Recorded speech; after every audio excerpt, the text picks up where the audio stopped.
Than 2 hours, we are on the verge of playing baseball this afternoon as the Mets and A's play the rubber game of a 3-game series after going 13 innings past midnight last night. Chris Capuano getting ready in the bullpen for his start. And, Capuano is a very regimented guy, and we've actually followed his work between starts on a couple of occasions to see what he does on a daily basis. And I would imagine that any starting pitcher on the day that he starts has a pretty set routine about when he eats, when he works out, when he stretches, when he hydrates. When you have this long a rain delay at the start of a game, what kind of impact does that have? I think what happens for Chris is that there's a combination there. He is very regimented.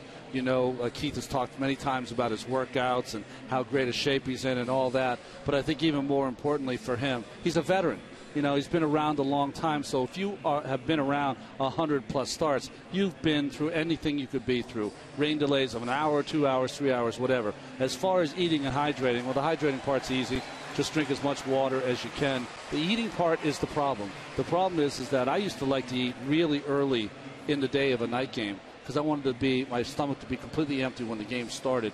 If you do this as Chris would do for this game and it's 2 hours past that, it makes it quite difficult. I know that they've done a lot more for the athletes today in the Mets clubhouse and making sure that they have the right foods. So I'm sure there's a lot of snacks in there that are healthy, good for him to pitch with. And what about from a mental standpoint? You're geared up for a 1:10 start. You probably find out, half an hour, 40 minutes before the game that it's not going to start on time, and then you go into a holding pattern. I think the key is to kind of clear your mind because you can drive yourself crazy going over the lineups and the batters over and over and over again. So what I used to try to do is find a quiet place because most of the players are playing cards, they're watching movies, they're doing other things. I used to go to a real quiet spot, kind of close your eyes and kind of visualize what you were going to do. Now, when you visualize, it's always about a no-hitter, the middle of visualizing. But you're trying to go through all their lineup, making sure you know how you're going to pitch each guy, and just really trying to rest your brain because you're going to need it in a couple of hours. Well, the grounds crew has done an amazing job here. They got the tarp on the field right before the game began or before it was supposed to start.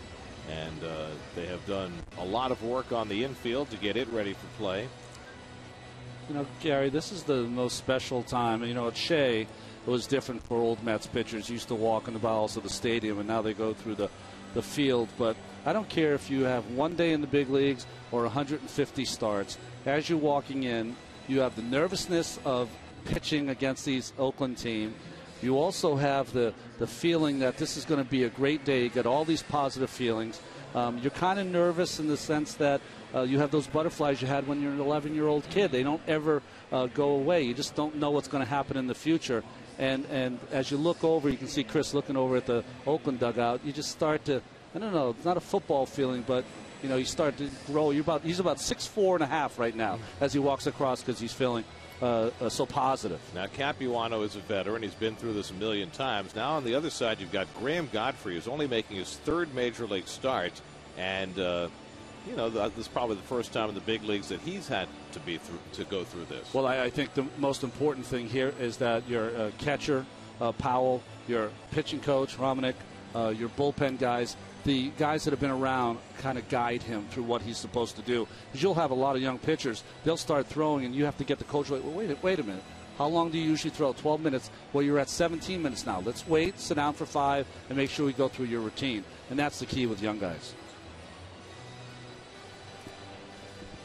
Here's your Mets upcoming schedule. Remember, all Mets games on SNY are available in HD, presented by IOTV, and you can listen to every Mets game on Sports Radio 66 WFAN. When we get done here, the Mets will be getting on the plane and heading for Texas, where they open their series against the Rangers tomorrow night. That game's on Pix 11. National TV Saturday, back on SNY Sunday afternoon for the final game of that series. And then 3 in Detroit before the Mets come home to play their second series against the Yankees. Gary, why is this game important? Where it's a series to win, if you can. But even more importantly, 13 of their next 16 games are on the road. And the Mets have played great on the road, even better than they've played at home. But this would be a great starting point, jumping off point for them as they move on the road. And they're also playing tough teams on this coming road trip. Texas in first place in the American League West. They're your city probables for the 3 games. Mike Pelfrey, coming off his complete game performance in his last start, goes up against Matt Harrison in the game tomorrow night. Saturday, John Neese against Alexia Gondo, and then Sunday, Dylan G tries to bounce back from his first loss of the season as he takes on Derek Holland. So the Mets face two more lefties, Harrison and Holland, in that series in Texas, facing two lefties the first two games of this series against Oakland as well.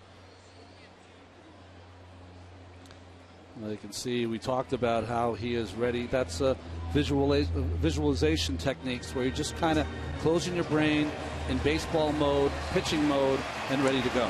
And he has talked about how he uses various tactics to keep himself on an even keel, that he will rev himself up if he gets too flat, and that he will slow himself down by doing breathing exercises, which I think we just saw there, to calm him down when he gets a little too excited. Here's the A's starting lineup. A little different look today for Bob Melvin's team against the left-hander. Connor Jackson moves up to the cleanup spot. No Hideki Matsui today. David DeJesus and Landon Powell both get their first starts of the series. And Mark Ellis, 34 years old, 10-year veteran, making his first ever Major League start at first base. You know, there's been a lot of talk of him being traded maybe to the San Francisco Giants because they lost their second baseman, Freddie Sanchez.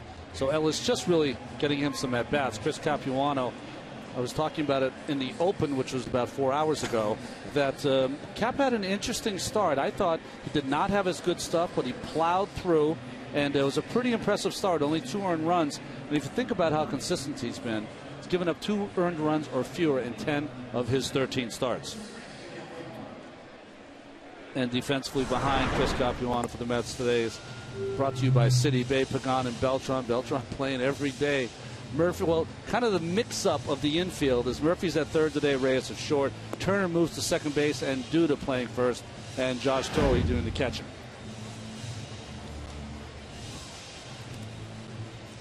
New York Mets baseball on SNY is brought to you by Brooklyn Burger, the premium steakhouse burger and the official burger of the New York Mets. Be sure to visit Keith's Grill in Citi Field, located at the field level behind section 132, to enjoy Keith's favorite Brooklyn burgers.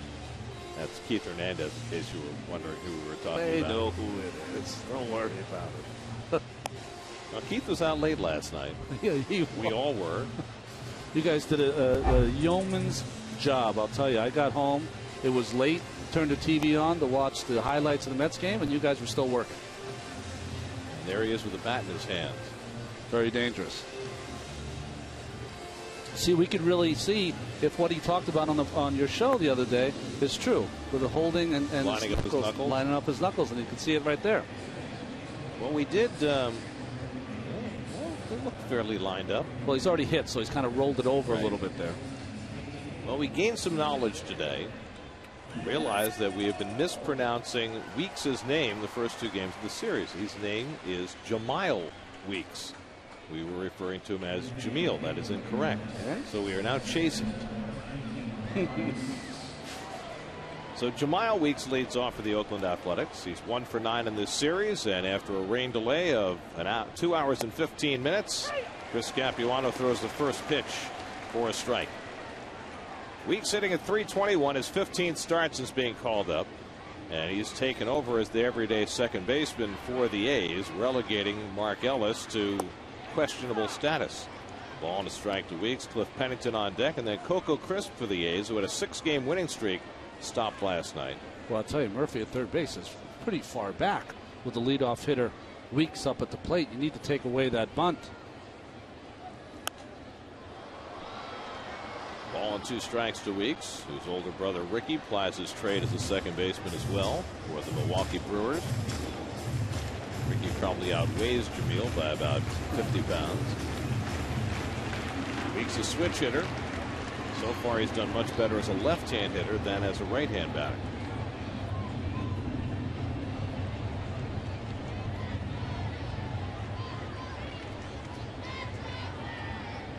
Mets pitchers struck out 16 batters last night, a season high, in their 13-inning win.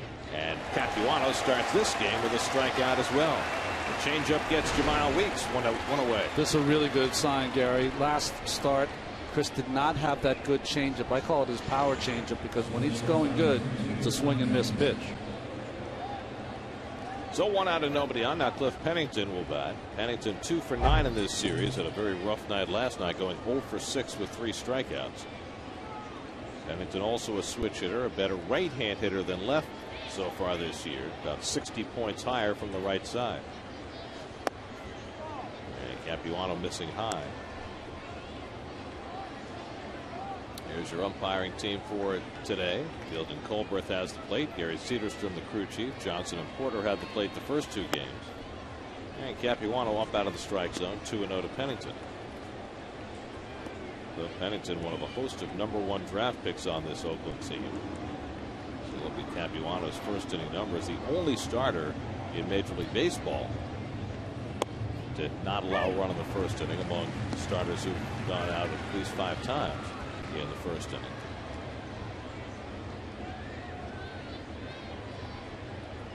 So he has come to the table prepared, and a good changeup to get even on Pennington. 2-2.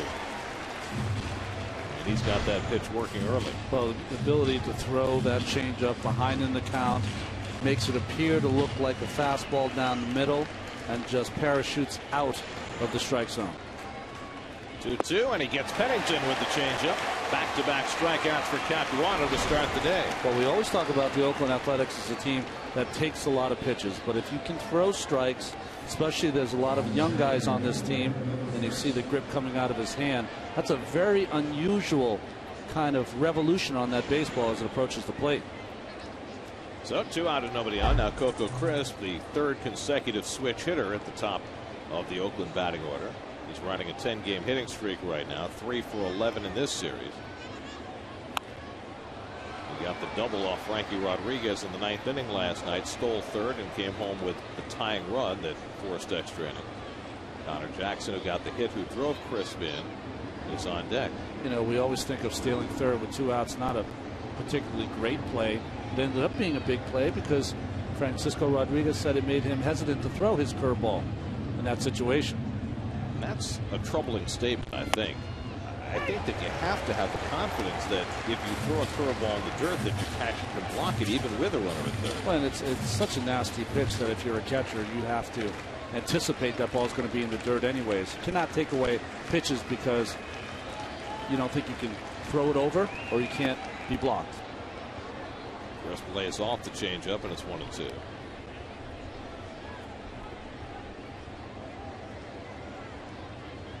Josh Topley catching for just the 2nd time in the last 7 games, working with Capuano.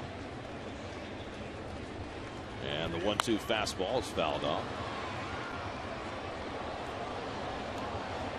R.A. Dickey turned in a gem of a start last night, going 8 innings, allowing a run on 3 hits, and striking out 9.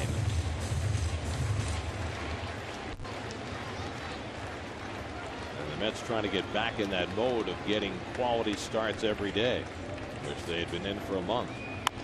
Little tapper to short. Reyes hustling in to get it, and the quick toss gets the speedy Crisp to end the inning. So another scoreless first for Capuano. He's done that in every start.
Geico.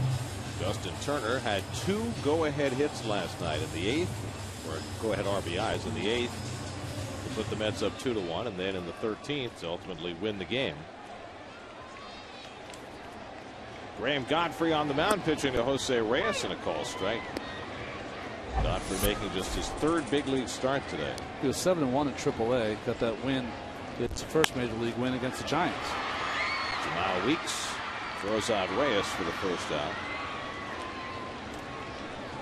And there are the numbers on Godfrey, who had a difficult start his first time out against the White Sox and then a much better start against the Giants last Friday. See, handles left-handed hitters. He's got a good fastball, a little cutter, a little slurve, and good changeup that he uses against the left-handed hitters.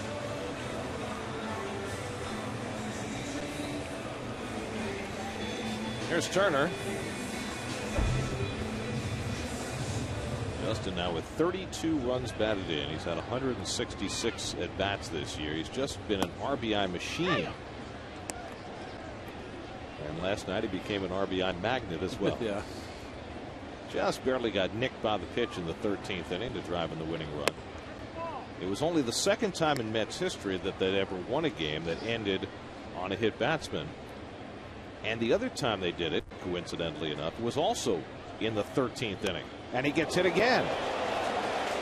And I'm wondering, after the A's felt as though Turner got hit on purpose last night, whether this pitch was on purpose. I don't think so. I think it was a little sinker that he was throwing inside. Certainly not going to hit him in the first inning with Beltran coming up. This was the pitch from Ziegler last night. A slider that didn't move. See how unhappy Ziegler was. He thought that Turner had not made an effort to get out of the way. I'm not disagreeing with you. I think that there's a time and place for retribution if you want it. Certainly wouldn't be in the first inning of the next game. So Turner's aboard with 1 out, and Carlos Beltran the batter. Beltran 0 for 8 in this series, and he takes a strike. Beltran at 279, 44 RBIs to lead the team.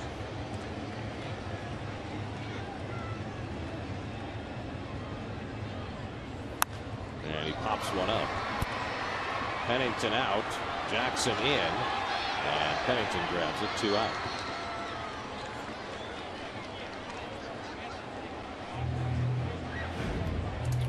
Well, the Coors Light Athletics defense, Jackson, Crisp, and David DeJesus, the local product in right field. Scott Sizemore at third base. Pennington, Weeks, and Ellis, like Gary said, making his first career start at first base. And Powell, who consistently over his career has thrown out about a third of the runners. Very good arm, very quick release. Here's Daniel Murphy, who came off the bench last night and got a key hit that set up the winning rally in the 13th. Been a struggle for Daniel lately, just 4 hits in his last 31 at bats, but he's back in the cleanup spot today after Jason Bay hit cleanup last night. I think the bottom line right now is the Mets don't have a conventional cleanup hitter. Yeah, and my feeling, Gary, is that Bay had 1 good game.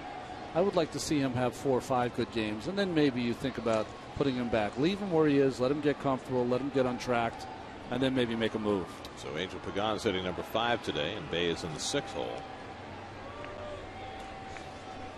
Murphy playing third base today with Turner at second and Ruben Tejada on the bench.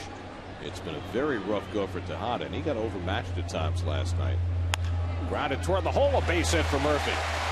Turner will go first to third, and the Mets have runners at the corners with 2 down. So Murphy, building off his 13th inning hit last night, gets a base hit his first time up today. And Godfrey all of a sudden in trouble. Well, you know what's interesting for when I watch certain pitchers, that's a changeup he's throwing. When you have a runner on first base and you're a young pitcher and you have that first baseman holding the runner on, changeup's a pitch you really can't use. It's naturally going to be pulled and gives the hitter a better chance at a base hit. Oh, Angel Pagan with an early RBI opportunity. Angel 1 for 7 in this series. Didn't start last night. Came in the game as a pinch hitter in the 8th and wound up having 4 at bats. Mets left 15 runners on base last night, but ultimately pulled it out. They had base runners in every one of the extra innings. Turner at third and Murphy at first with 2 down. 26-year-old Graham Godfrey making his 3rd big league start.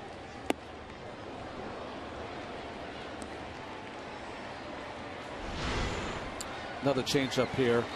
Well, I'll take that back. That's more of a cutter there from Godfrey up in the strike zone.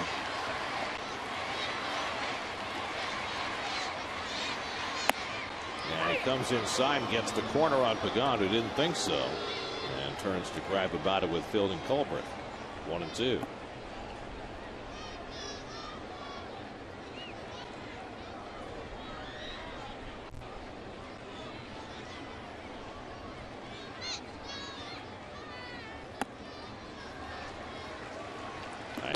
From Godfrey, and it's 2-2. Jason Bay hitting 6th in the order on deck.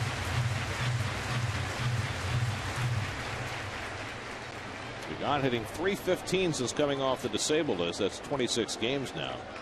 He's just been a different player since returning. And the breaking ball struck him out, so Godfrey gets himself out of a jam, using the breaking ball to strike out Pagan and end the inning. You see him getting around the side of that curveball. No score after 1.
And he'll take on 4, 5, and 6 in the Oakland batting order in the second. Connor Jackson moves up to the cleanup spot against the left-hander, hitting .333 against lefties this year, and he has a couple of home runs in his career against Capuano.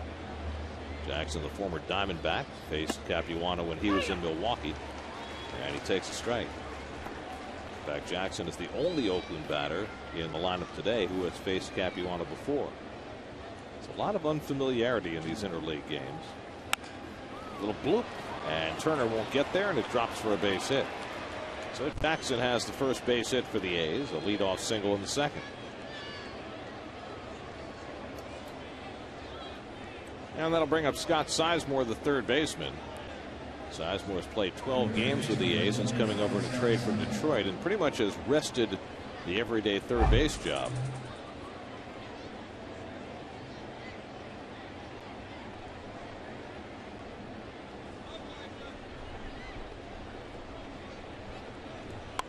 Drops down a bunt. Capuano will get the shore out.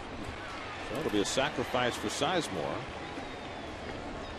Thought that wasn't in the Oakland game plan. It was in Sizemore's game plan. Remember, he came from Detroit. Right. Might not have read the full pamphlet yet. Well, last night, Sizemore put the first pitch in play in 4 of his 5 at-bats. I don't think that's in the Oakland playbook either. Well, trying to bunt for a base hit against Capuano is going to be very tough. He's just an outstanding fielder, but also very quick. So now Mark Ellis, who made his return from the disabled list last night in a pinch hitting role, and in the lineup today playing first base. Now, Ellis has been, with the A's for 10 years, and he's been their regular second baseman for most of that time. since coming over in a trade from Kansas City. And he's starting on an entirely new phase of his career now. He had 3 career appearances at first base. This is his first ever start. But the odds are that he probably won't be in an Oakland uniform for much longer. You saw in his little bio there, he's from Rapid City, South Dakota, which coincidentally enough, I mean, and it's crazy, is the same hometown as Dick Green, who was the second baseman for the A's back in some of their glory days in the 70s. I mean, what were the odds? I know. I mean, how many guys from South Dakota are even play? Ever make the major leagues? That's right. In fact, Mark Ellis is the all-time home run leader from the state of South Dakota. And the home run leader at the second base position for the Oakland Athletics. 84 in his career and counting. You know who he beat out for the South Dakota record? No. A guy who was more known for his legs than his home run bat. And a foul tip. 2-2.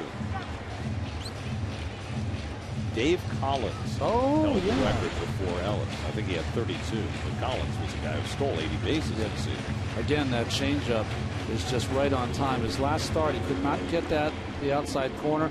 We've talked about the grip before, so very unique, almost like a palm ball. He throws it up the plate almost like you see the motion of a quarterback when he delivers the football. 2-2 to Ellis, and first Capuano sneaks a peek at Jackson, who doesn't steal a whole lot of bases.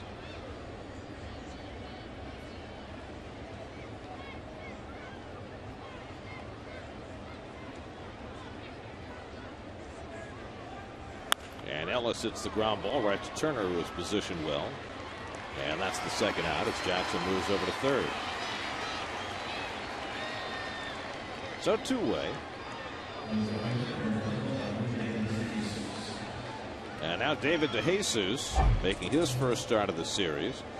DeJesus has been very lightly used since Bob Melvin took over as the A's manager. He's been slumping, and so he's been sitting. DeJesus, who grew up not far down the road in Manalapan, New Jersey, and played his college ball at Rutgers, so he's playing close to home in this series.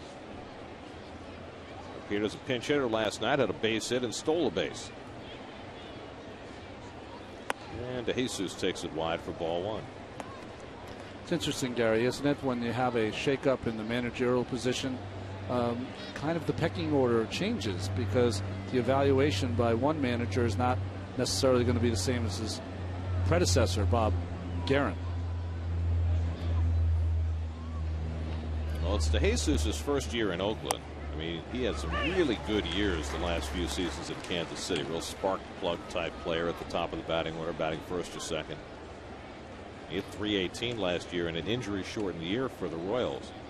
They picked him up in a trade for Vin Mazzaro, who's most famous now for giving up 14 runs in a relief appearance.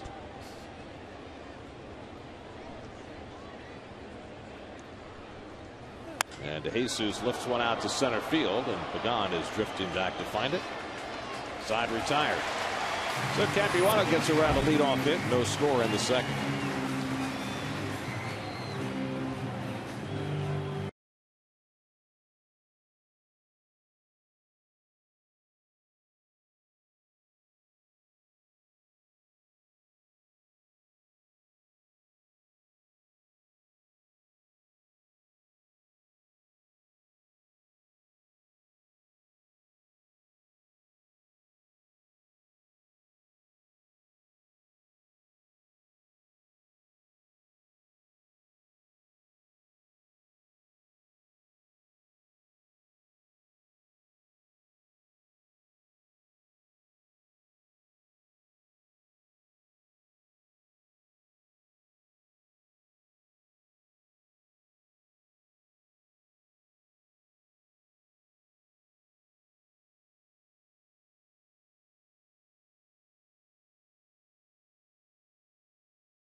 yourself send your favorite Mets to this year's All-Star game by voting up to 25 times at Mets.com.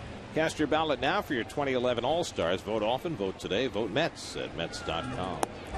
Jason Bay takes a slider off the plate as he leads off in the home second. Jason went 3 for 3 in the series opener with a triple and a home run. Last night a very different story, 0 for 5, and it struck out 3 times. So Bay unable to build off his success of Tuesday night. His average at .229 for the year. Graham Godfrey behind him 2-0, and Bay takes a strike.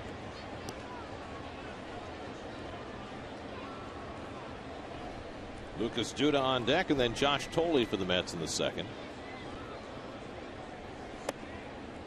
And now Godfrey behind 3-1. Godfrey has had tremendous control both in AAA this year, where he walked only 14 in 50 innings at Sacramento, and in his first 2 big league starts only 2 walks in 11 1/3. The A's have had so much of their good starting pitching go to the disabled list, and they've been able to find some pretty adequate replacements so far. We saw Josh Outman the other night, who's done a fine job since coming up from the minors. And Godfrey getting the promotion as well. Fouled off the right side, and Ellis at a new position going up to the railing and running out of room. Kind of a circuitous route there for Mark Ellis. I see him talking to himself. I don't know how to play this position. But even with Oakland's injuries to their starting pitching, they're still #1 in the American League in staff ERA, which is a terrific accomplishment. Well, they had a stretch where they were going through such trials, 0-11 with their starting pitchers over a series of games, but they've turned that completely around with this, really, since Bob Melvin has taken over. Last 7 games, they're 5-0. Their starters are with a 1.18. Gio Gonzalez, very, very good last night. Very impressive, isn't he? Hit sharply through the hole, a base hit. Boy, so many base hits have gone there. In fact, Pennington was playing way over in the hole just because of that, and Bay still got it through there. You know, they're trying to take it away, but you see the swing here by Jason just a little early. So early really releases the head of that bat, which is going to hit the top half of the ball. Now they're trying to play that defense.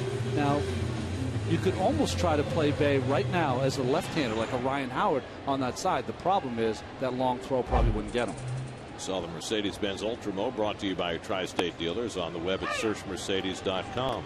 Lucas Duda had a couple of big hits for the Mets last night. Drove in the first run and then got the hit that got the winning rally started in the 13th. So Duda earning another start today, and it seems like he's going to get some more playing time. You know, the Mets, with Ike Davis now out for a significantly longer period of time, and with David Wright's status unknown, David was scheduled to see the doctor today. And Ruben Tejada struggling the way he is. In the lineup you see today with Turner at second, Murphy at third, Duda at first, you might see more of. Well, I think it's evaluation time anyways. I think Lucas Duda's been brought up, what, 3-4 times already. Except for last year when he was brought up, wasn't given a position to play every day. I think you have to see if he can play and generate some power. Well, that's the thing. In a lineup that is so bereft of power right now. I mean, if Beltran's not hitting a home run, you really have nobody in the lineup who you can say, okay, there's your home run hitter. And you know, Duda at least gives you that threat. And I know Lucas has had some discussion with the reporters about, you know, he goes in and out of how confident he is. But maybe that might be reporter speak for him. Really, though, he's the kind of guy that can, and he did in AAA, 5 home runs in 10 games. I mean, he can really get sizzling hot. And we saw him hit 4 home runs for the Mets last September. But they need him to do that now. Josh Thole hitting 8th in the order on that. Duda, Thole. I mean, the hockey season's over. They're starting their beards now.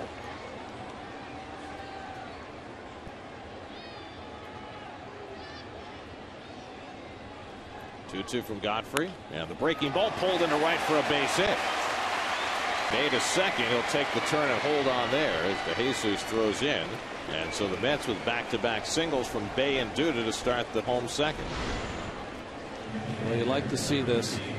Ellis gets a good jump. It gets off that first base bag, but that ball right in the hole. Bay, of course, had to wait for that ball to clear. That's why he couldn't go from first to third. But again, you have a situation you were talking about. Not just throwing the changeup to Murphy in the first inning. There you're throwing that slider low and in, and where else is he going to hit it but where he did? Yeah, you can throw that pitch, but that pitch has to be a ball. It can't be a pitch that's for a strike that they're going to hit. So here's Tolley with first and second and nobody on. The A's playing the third baseman Sizemore as though he's looking for a bunt. You don't bunt with the pitcher on deck. Here's ball one. Well, his ball's supposed to be outside and just right back over. So maybe the call was right. A pitch on the outside part that he would pull maybe to the second baseman, but missed. Now Sizemore backing up a step behind the bag after that first pitch to Tolley. Ball and a strike to Josh. Ronnie Polino's gotten the bulk of the playing time lately, and with the Mets scheduled to face 2 more lefties in Texas, that's probably going to continue. Harrison and Holland, right? 2 young, talented left-handers.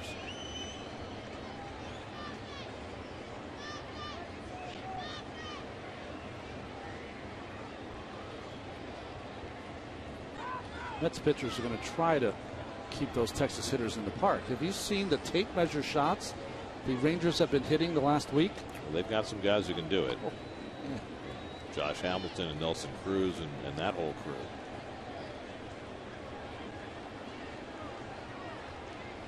I mean, as Tolley gets moved off the plate. I mean, Texas got some really good starters, and they've got a terrific offense, but their bullpen has just been awful, which is the reason they haven't pulled away in that AL West. So true, and giving it up late last night. Neftali Feliz gave it up. Again, another cutter up and in to the left-handed hitters. Pretty predictable so far early in this game is Godfrey.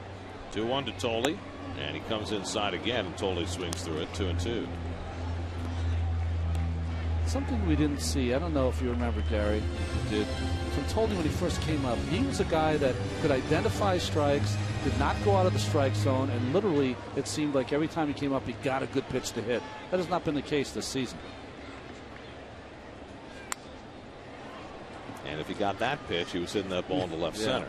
So it's been a little rougher go for Josh offensively, and he's also struggled defensively. It's been a difficult season for Josh, who was handed the starting catcher's job before the season began, and right now is in more of a sharing mode with Ronnie Polino.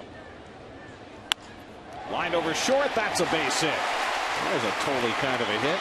They will have to hold at third, and the Mets have the bases loaded and nobody out. So 3 straight singles to start the bottom of the second. Boy, nice hitting here again. That pitch in, and instead of trying to pull it, just trying to hit it the other way. And you see the release here from Godfrey out in front. It's a pretty good pitch. Why was it hit so hard? It's probably the 5th cutter that Tolley has seen at that at bat. And good running here by Jason Bay. What do? Freeze on the line drive, see it through, and then proceed to base. So now Chris Capuano bats with the bases loaded and nobody out. Chris does not have an RBI this season, but he does have 2 doubles. And he swings the bat with as much authority as any Met pitcher. Defense going to be pretty straight up. Up the middle, they're going to be in double play depth. But, you know, the key in these games, Gary, you know as well as I know, rain delay, day game after night game, 13 innings the night before, jump out on top. Well, especially when both teams are traveling after the game, you get a pretty decent early lead. Often the other team has 1 foot on the bus. And pitchers have not done much damage with their bats this year. This would be a good spot to start. Terry Collins was asked about that today. He goes, listen, you know, I don't expect my pitchers to get lots of hits, but I want them to be athletes. I want them to do something with the bat. I want them to get the bunts down and be a tough out. And I think Capuano's been that all year. And put the ball in play in situations like this. Every Mets starting pitcher is hitting under 100. I don't think I've ever seen that before. Look at those numbers. 10 for 136. Dead last in the National League.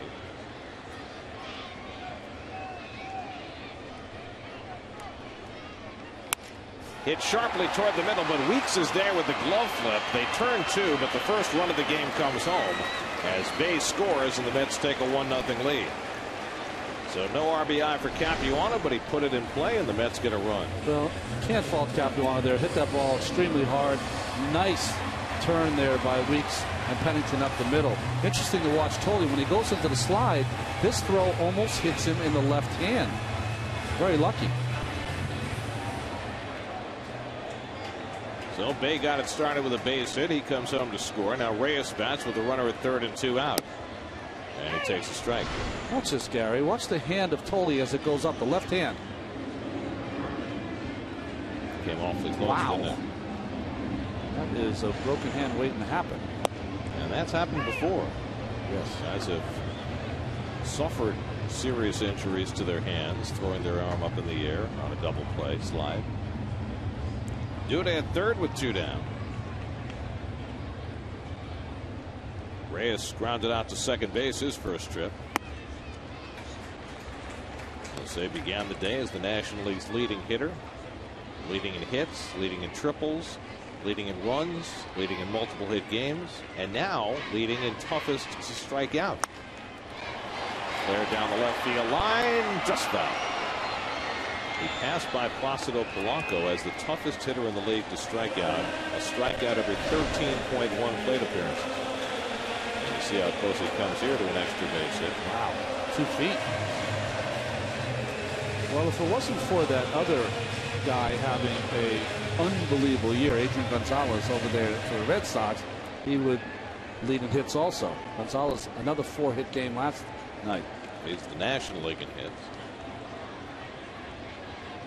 Here's the 1-2 and the breaking ball fouled off.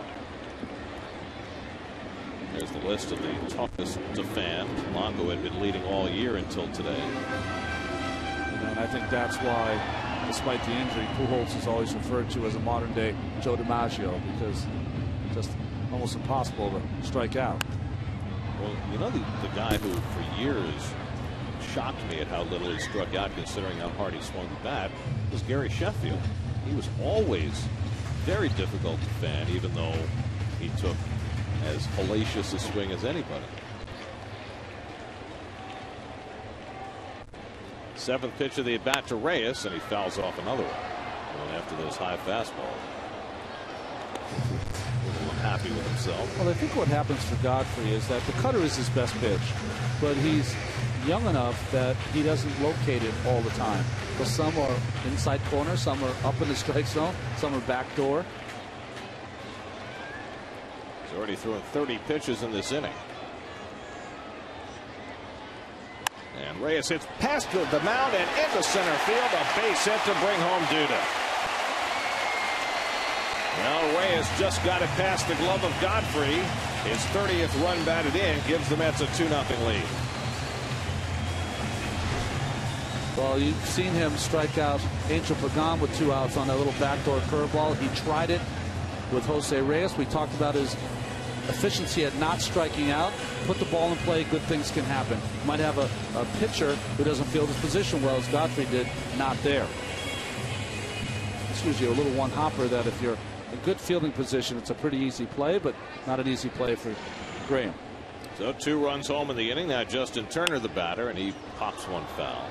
Turner was hit by a pitch his first time up, so 2 consecutive plate appearances for Turner have resulted in being hit by a pitch. We were mentioning that the only other time the Mets have won a game on a walk-off hit by pitch, as you look at Turner getting hit in the first inning today, was in the 13th inning as well, and that was in 1992. Pitch out, but Reyes isn't going. And the Mets were playing the Cardinals at Shea. Scoreless game, bottom of the 13th, bases loaded, and Darryl Boston got hit by a Juan Augusto pitch. But what made that even more special is that when Boston was hit by the pitch, the ball actually went inside his uniform shirt.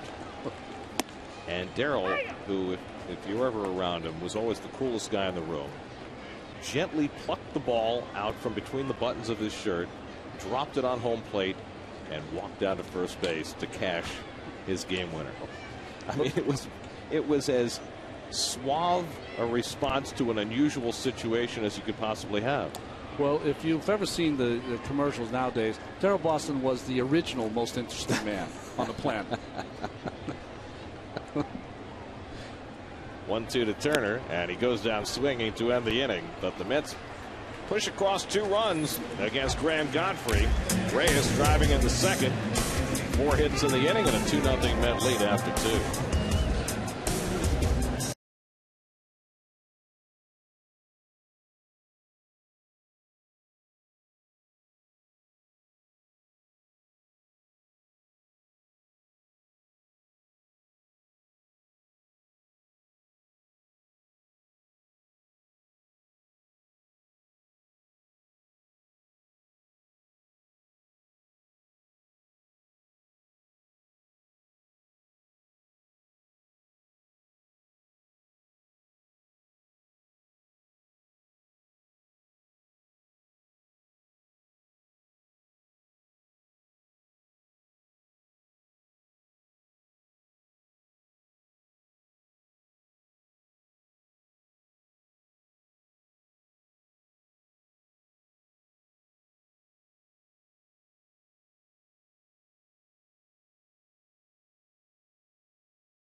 World Series during this matchup between the Mets and A's. Yogi Berra made the decision to go with Tom Seaver on 3 days rest in Game 6. Reggie Jackson had the big hit chasing home Sal Banda. Rusty Staub couldn't throw because he had crashed into the wall against the Reds in the playoffs.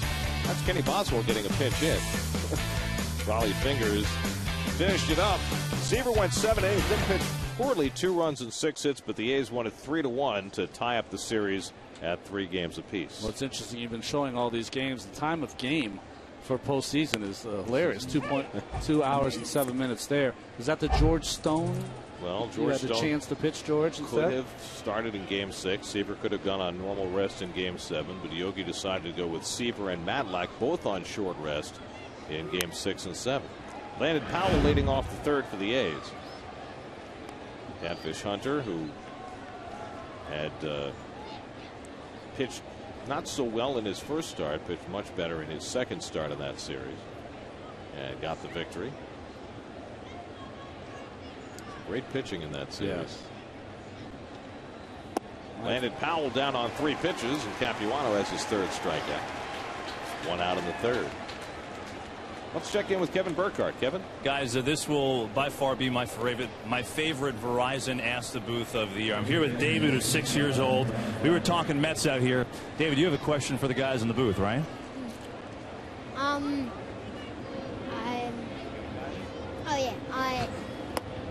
Many young players have come to the Mets this year because of injuries. Which young player do you think has been the most pleasant surprise and why? Good job. Give me 5 on that. That's awesome. All right, there you go, guys. All the young guys coming up because of the injuries. Who's the best one? Dave's got that question for you. So far, I think David's number 1. Yeah, exactly. That would say you're number 1. Outstanding performance right there. Well, the hard question is, it's not a surprise to me. I think Tejada's been outstanding, even though he's run into a little roadblock here. But Tejada is the guy that I look at and say to myself, you know what? He's come up.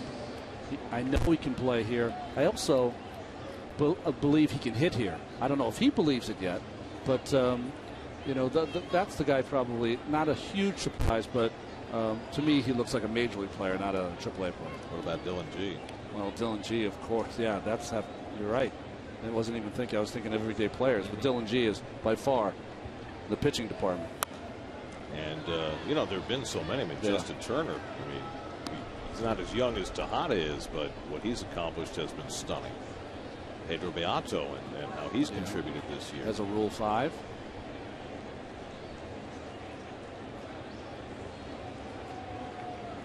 Dylan, by the way, I don't know if you know this. Shorn his locks or something. Took all the hair off after his loss the other night.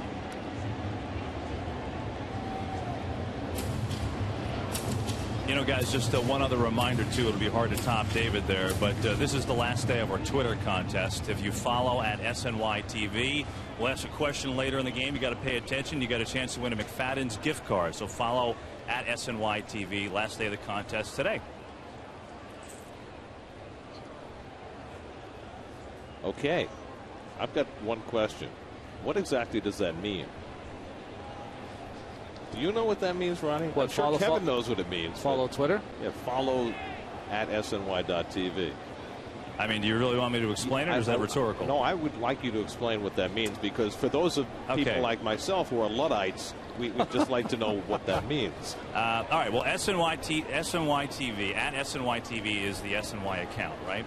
So if you go and follow them, essentially, anytime they put something out there on the web, you will see it. If you don't follow them, you won't see what they write. That's basically what it is. So you can follow them, and you can follow whatever other account you want. Like if we wanted to follow you, for instance, Kevin. Right, and then you'd see whatever I write down. So, you know, I have a lot of people that I follow in the baseball world to see what's going on around Major League Baseball. So, yeah, you can kind of pick and choose who you want. See, now you're starting to tempt me toward, you know, getting involved in this Twitter thing. Not tempting me. But Kevin, I'm looking at right now for SNY TV, the Twitter. How about if I want to eliminate people? You just block them. Okay. Although, Ronnie, you have to be on to eliminate them first. I'm only playing. I understand Kevin has like, what, 15, 20,000 followers, something like that? I don't know what I did to deserve that. 18,541 followers you have. Jamal Weeks lines one in left center, and he's got a 2-out hit. Pagan cuts it off, and Weeks stops at first with a 2-out single. 18,000 people. So they're hanging on your every word. Is that basically how it works, Kevin? And by the way, after this conversation, 16,000 will be asking me to pitch you and Ronnie on Twitter. Keith, Kevin, you're like the Ashton Kutcher of baseball with all your followers. Outstanding. Well, how many does Ashton Kutcher have? We need the SNY version of Punk to complete that now. There you go. Oh, well, you can handle that just fine with some of our camera-toting friends. Here's Pennington, who struck out his first time up. Capuano very tough to run against. He's been as good as at controlling the running game as just about any left-hander around. He's so good that he can't even pick off people anymore because they stay so close to the bag. Not much of a lead at all for Weeks. He's running, and Tolley can't make the play. Weeks has a stolen base, his third of this series and his fifth of the year. Well, I'm wrong. Weeks with the good jump, a little change up down. And you say to yourself, well, you know, you would want Josh to block that. Well, not there. He's trying to one-hop it and maybe get lucky and pick that clean and give himself a chance to throw the runner out. 1-0 from Capuano, and Pennington takes a fastball for a strike. Pennington struck out his first time up after striking out 3 times last night.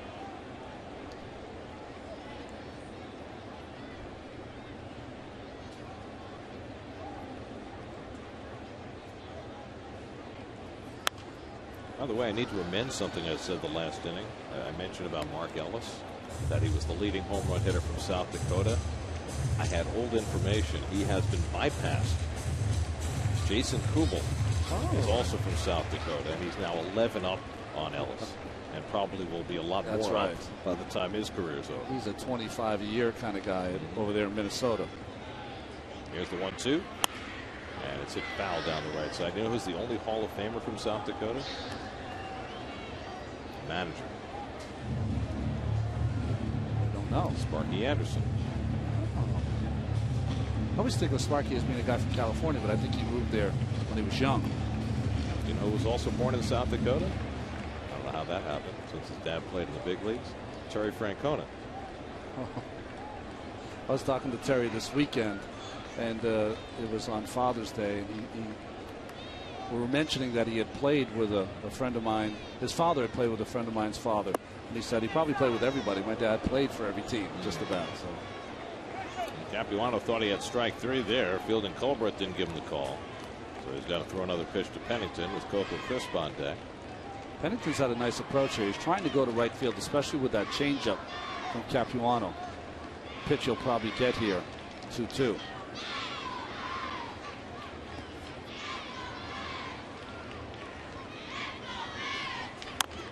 And he bounces one down to Duda. Capuano covers, and the side retired. Another strong inning for Chris Capuano after being handed the lead. He puts up a 0, 2-0 Mets in the third.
Story breaking in Major League Baseball this afternoon. The Washington Nationals won their 11th in their last 12 games, beating Seattle 1-0. As Carlos Beltran leads off for the Mets. And after the ball game, Jim Riggleman, the Nationals manager, announced that he is resigning because the team has failed to pick up the option on his contract. That's amazing. It's stunning to me. Now 2 resignations in the National League East in the last week, really, last 10 days. The first one, Edwin Rodriguez, was with his team stumbling. That's right. They'd won 1 game in the month of June, but the Nationals have been going the other way. They just went over 500 today with their victory over Seattle, and they've been playing wonderful baseball for the last few weeks. You figure Riggleman's in a great negotiating position if they keep going the way they're going, but I mean, obviously we don't know all of the details, but I've never heard of anything like that before. That sounds like a resignation that came with anger attached to it. And, boy, it's a shame because, well, one, I know Jim Riggleman, you couldn't get a finer guy. And secondly, is that all the troops they have coming up, from the Bryce Harpers to Steven Strasburg to so on and so on. This is a team that really has a chance to, I'm not going to say be a powerhouse, but they have the pieces starting to be in place. Well, the A's have been pitching around Beltran quite a bit in this series, and they do here as Godfrey walks him to start the bottom of the third. First walk given up by Godfrey, and Daniel Murphy coming up. Well, I can only imagine if you try and look inside what Riggleman did was that he must have seen the writing on the wall. Yeah. But by resigning in that kind of a situation in the middle of the season, whether it's in a fit of pique or whatever, that does not enhance your ability to go out and get another job. Yeah, there's only 29 other jobs out there, and it's the most difficult fraternity to try to join. And it's a shame because he's a good guy. I think he was the right kind of piece to be with those young guys. He's a stern guy, but at the same time, he's able to give them a pat on the back when they needed it. And his staff he had assembled, Steve McCaddy, et cetera, is a nice staff. And it's just a shame. You hate to see him. You hope that's not the last you see of Jim Riggleman, but it could be.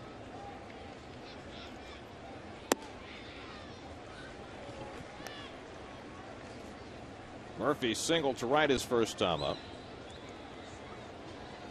That's put 2 on the board in the second. Now they have the leadoff man on in the third against the rookie Godfrey, who's making his 3rd big league start. Murphy hitting cleanup. Angel Pagan on deck. Godfrey behind 2-0. And he comes to the inside corner, something he has not been shy about doing.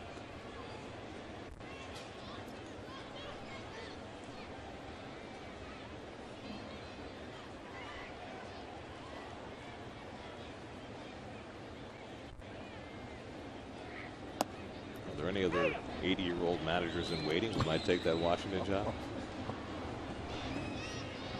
Gee.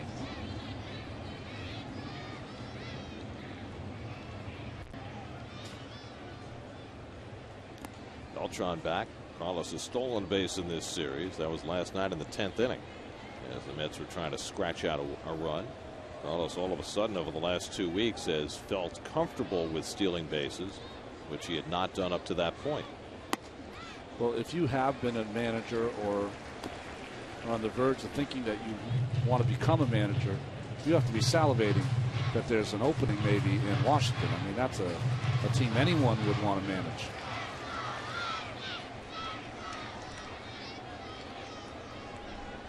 3-2 with nobody out. Beltran is running, and Murphy pulls it foul. Well, I know there are a couple of guys in the Mets organization who would love to take a stab at that one. That's right. Whether the Mets would allow them to talk to the Nats, I have absolutely no idea. But both Tim Tuffle and Wally Backman are on the front burner for a lot of major league jobs. You got some TV guys around the country who have managed before, managed well, and oh yeah, might be interested. Yeah, a guy who works on Sunday night. That's right. Well, you know, Bobby V was certainly in the mix for that Marlins job last year when Edwin Rodriguez got it, but things didn't work out. And Bobby has gotten involved in some of the local politics. You could take it up a notch if you move down to that town. That would be different. Beltran was running on the first 3-2 pitch, not going here, and Murphy hits one in the air to right. De Jesus circling into the line, and Murphy retired one away.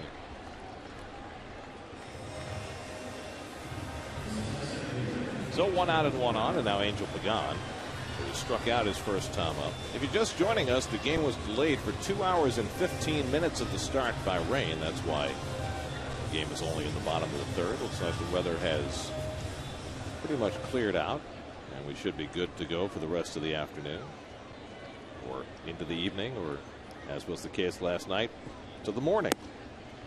Ball strike to Pagan, 0-1. We've had a couple of those. In Atlanta, we had, I think, 2 hours and 21 minutes of rain delay in a 2 hour and 19-minute game. Very strange weather patterns this year. There'd be a double play. Weeks with the toss to second. The return by Pennington is thrown away, but Pagan will have to hold it first. Ellis goes over and puts a tag on him just in case, but Pagan did not make a turn. Well, maybe the inexperience here. One, Pennington throwing the baseball, and secondly, Ellis not coming off that bag. You've got to know the runner. Pagan play is not going to be close. Come off the bag with a good jump in the air. You can save that ball from maybe going in the dugout. Luckily for the Athletics, it stayed in play. So now Pagan at first with 2 outs, so we'll see whether he tries to steal a base in front of Bay, who had a base hit and scored the Mets' first run. Angel has 11 steals in 14 tries. And Bay takes the first pitch slider, ball 1.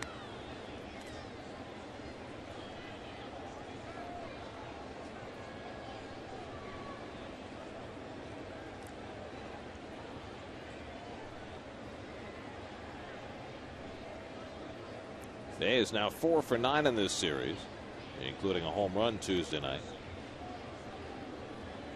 By the way, speaking of weather, the Mets are going to Texas for 3 games, including 2-day games. It's supposed to be 100 degrees every day. You said you love the weather hot. I do. Not sure the guys like to play in that kind of weather. 2-0 now to Bay. He played down in Texas in the middle of the summer. Yeah, one of the things you try to make sure you're hydrated, but even more importantly, a lot of the managers will cut down the batting practice. They'll cut it down 10-15 minutes. They want you to be in that real heat. Bay pokes one into right. On comes DeJesus to make the grab, and that retires the side. A leadoff walk. Mets are turned aside after 3, 2-0 New York.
That happens too.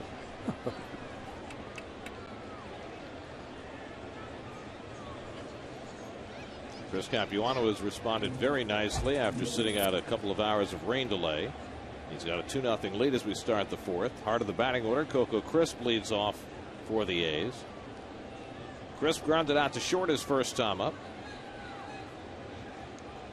And the switch hitter hits the curveball down to third, and Murphy throws him out. 1 pitch and 1 retired. A nice play by Murph. Nice quickness.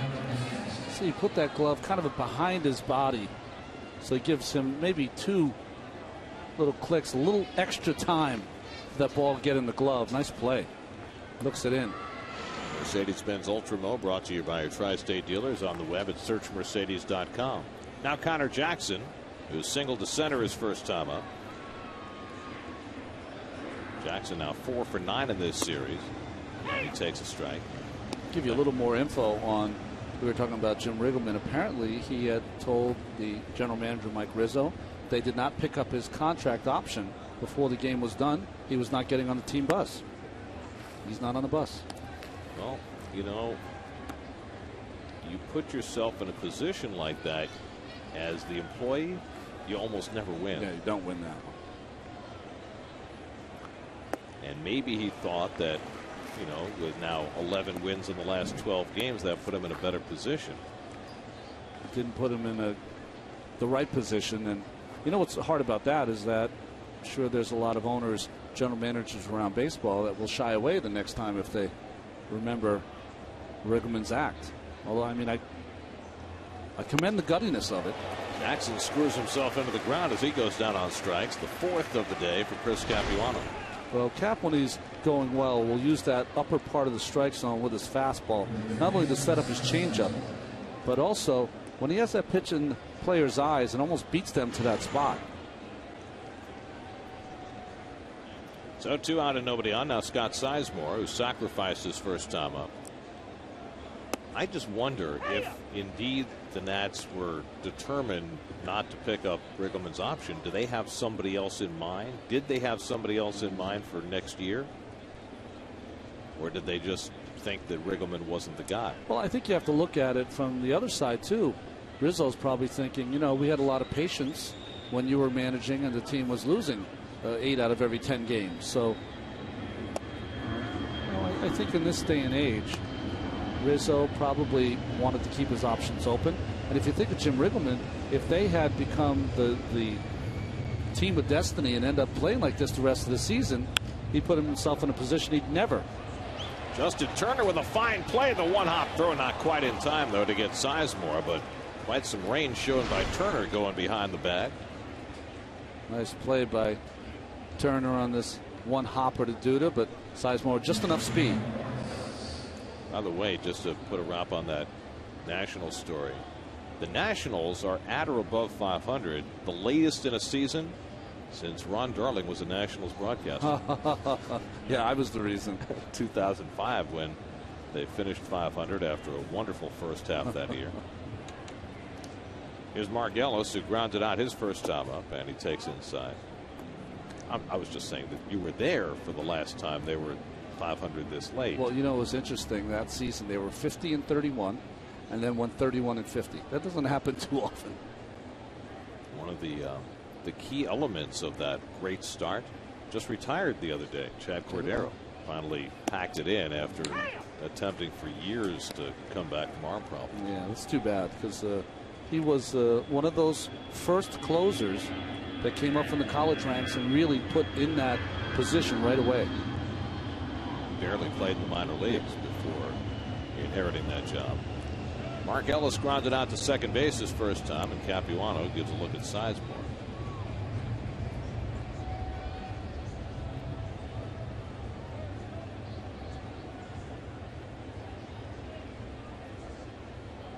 Out of 15 first pitch strikes for Capuano. His strike to ball ratio has been marvelous today. 37 strikes, only 16 balls. That's Santana like.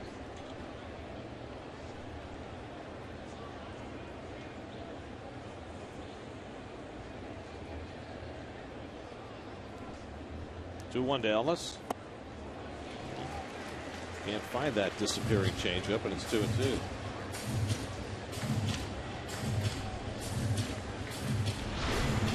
This changeup's different because he gets on the outside of the baseball.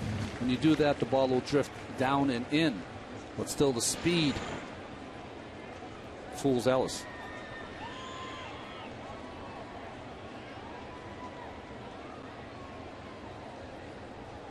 On 2-2, Ellis pulls one foul. Down past Mike Gallego. You played with Mike, didn't you? Hard gags. I'll tell you, he was a magician at second base. Up the middle, it was Gallego and Walt Weiss for the A's during the late 80s, early 90s, and he was a special defensive player. Much like Mark Ellis with occasional pop. Pulled foul.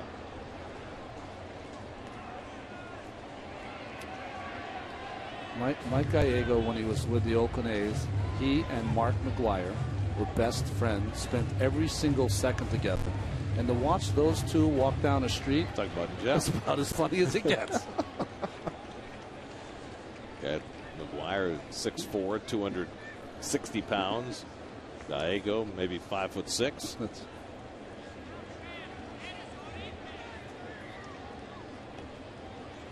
Ellis proving to be a tough out. Seventh pitch of the at bat coming up, and he lines one into left for a base hit. A really good turn at bat for Mark Ellis, and back-to-back 2-out hits for the A's put the tying runs aboard. And now David DeJesus will get his second turn at bat. DeJesus fly to center his first time up. He came into the day hitting just 125 against left-handed pitching, but this is the one game he gets to start in this series. It was a revelation watching Hideki Matsui play the outfield the first 2 games of this series. Matsui, who had been DHing all year, looked like he had never left the outfield. It was better than he did the last time we saw him out there a few years ago. Sure-handed would only tell part of the story. Well, he was a little indecisive on the ball that he caught last night in extra innings against Murphy in the 10th. You know, it turned into a great play because he made a sliding catch. But if he misses that ball, the game's probably over. Yeah. But he also went into the stands, took the ball away from a would-be Bartman. That's right. There's the breaking ball for a strike. 1-1 to Jesus. Well, Matsui, in his prime, was a very capable left fielder. I think what happens is when you get into that DH role and you don't play the outfield, not that you lose your confidence, but you're unsure of yourself sometimes.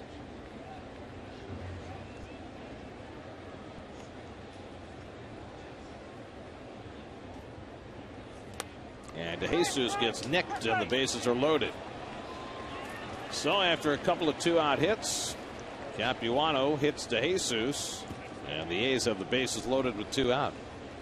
That'll draw a visit from Dan Warthen. Well, the game has changed, Gary, the last few seasons. Once they started putting the armor on, and that the guys now have a ability that they don't get out of the way. There was a day when if the ball was inside, you would bail and get out as quickly as possible. They have this approach, stay inside the baseball, that they're going to stay in there as long as they can, and that's why you end up with a lot of not only hit batters, but broken wrists, broken fingers, because of kind of the approach the hitters have. There's no fear. Capuano, the 5th batter he's hit this year. DeJesus looks like he's fine. Talking to the first base coach, Ty Waller. So now a big at bat for Capuano as he takes on Landon Powell with the bases loaded and 2 out. Powell struck out on 3 pitches his first time up. Never has been much of a hitter, a switch hitter. He's only had 13 right-handed at bats this year. Up in a big spot. And takes the first pitch for a strike. Boy, Landon Powell's a big boy, isn't he? Out of the University of South Carolina, the Gamecocks chugging toward what looks like might be another College World Series title this week. I think they've won 13 straight College World Series games now. I think they played tonight. Fastball call strike, 0-2.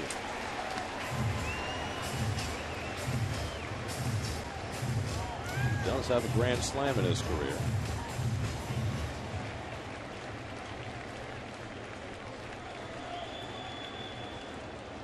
So Capuano ahead on Powell, 0-2.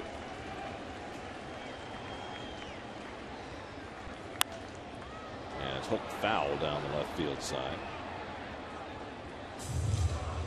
Well, a guy like Powell hasn't shown too much at the plate. You get to that 0-2 count, I can understand trying to come in tight, maybe the cutter, but you've gotten yourself to such an advantage. You have to take a chance on bouncing a changeup. Make him swing at something that he can't put in play.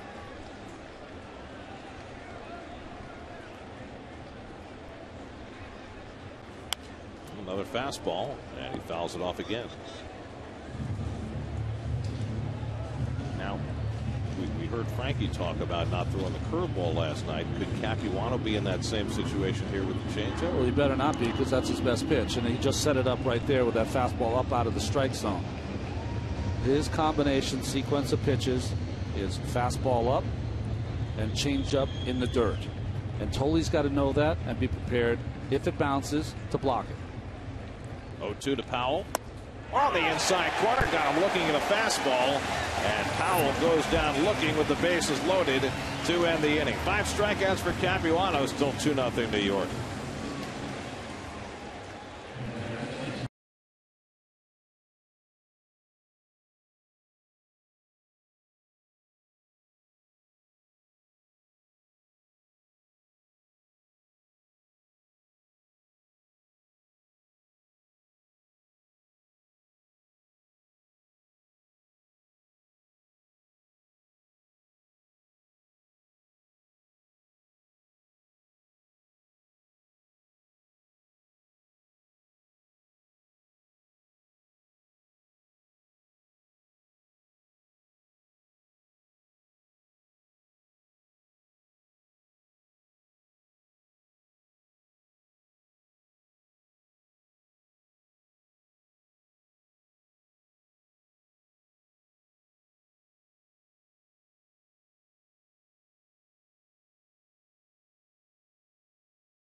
And Toyota, you could enjoy 2 amazing theme parks, non-stop nightlife, and a 3-night stay on site at the exciting Hard Rock Hotel. All you have to do is go to sny.tv/Toyota and enter the Toyota Fan Flyaway Sweepstakes today. Here's your AT&T trivia question for today. The only pitchers to appear in at least 75 games for both the Mets and the A's. Well, I know one of them. I do too. I'm very close to him. Call strike to Lucas Duda, 0-1. Duda singled to right and scored a run in the second inning. As for who the other guy is, I have no idea. Oh, I know. He's in the building. He's in the building.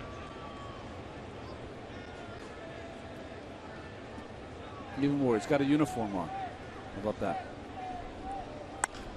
Duda hits one out to left center, and over goes Jackson. 1 out. Oh, I got it. You got it now, right? I picked it up. So 1 out. Here's Josh Thole, who singled to left center in the second.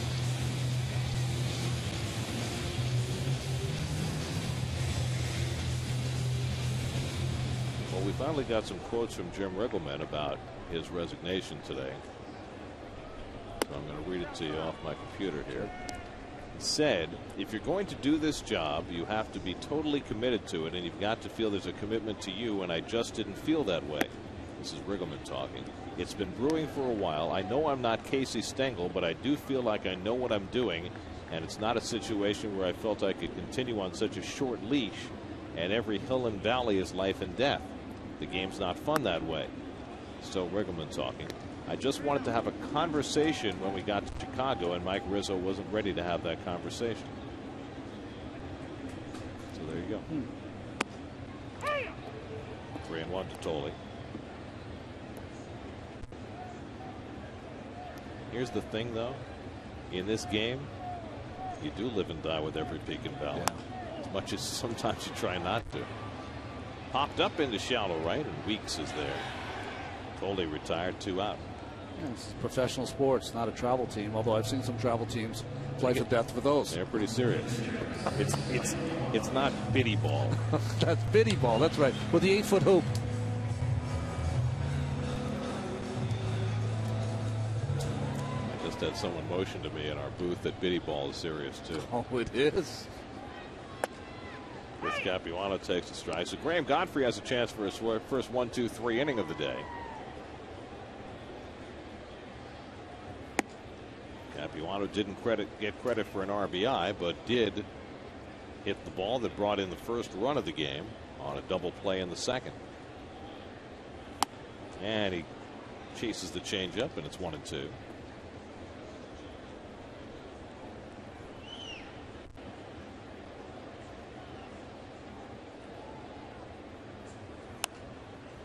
Godfrey gets it on his fists.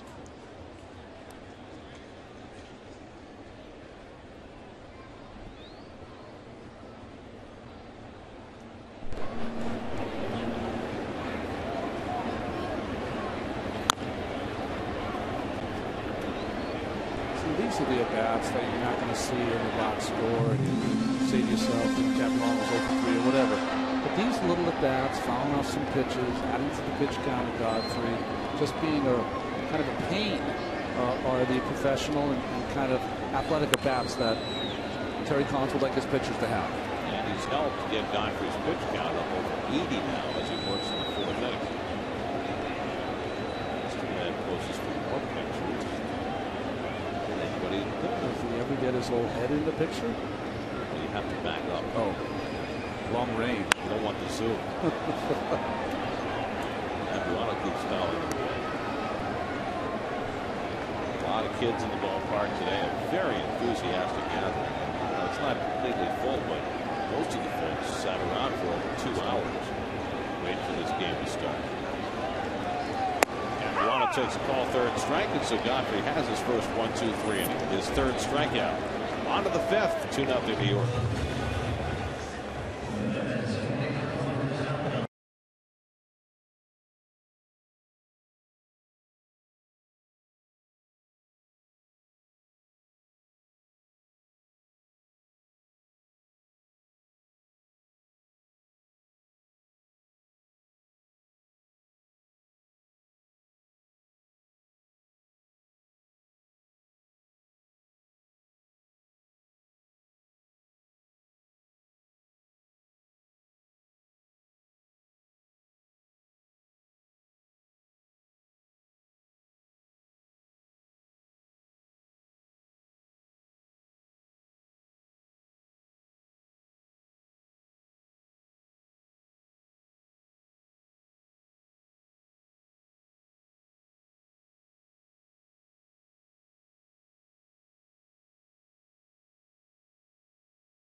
harmony. Love begins here. And by Audi. Chris Capuano back to the mound in the 5th inning. Working with a 2-0 lead. He struck out 5 over the first 4 innings. The strikeout rate has continued for the Mets staff after 16 strikeouts in 13 innings last night. There we go. Showing Keith's scorecard the other day, but you don't have to have colors in order to keep a scorecard. Or great penmanship either. But you know what's interesting about that scorecard? They have the single, double, triple home run in there, so you kind of fill it out like a SAT report. Oh, like fill in the bubble? Yeah.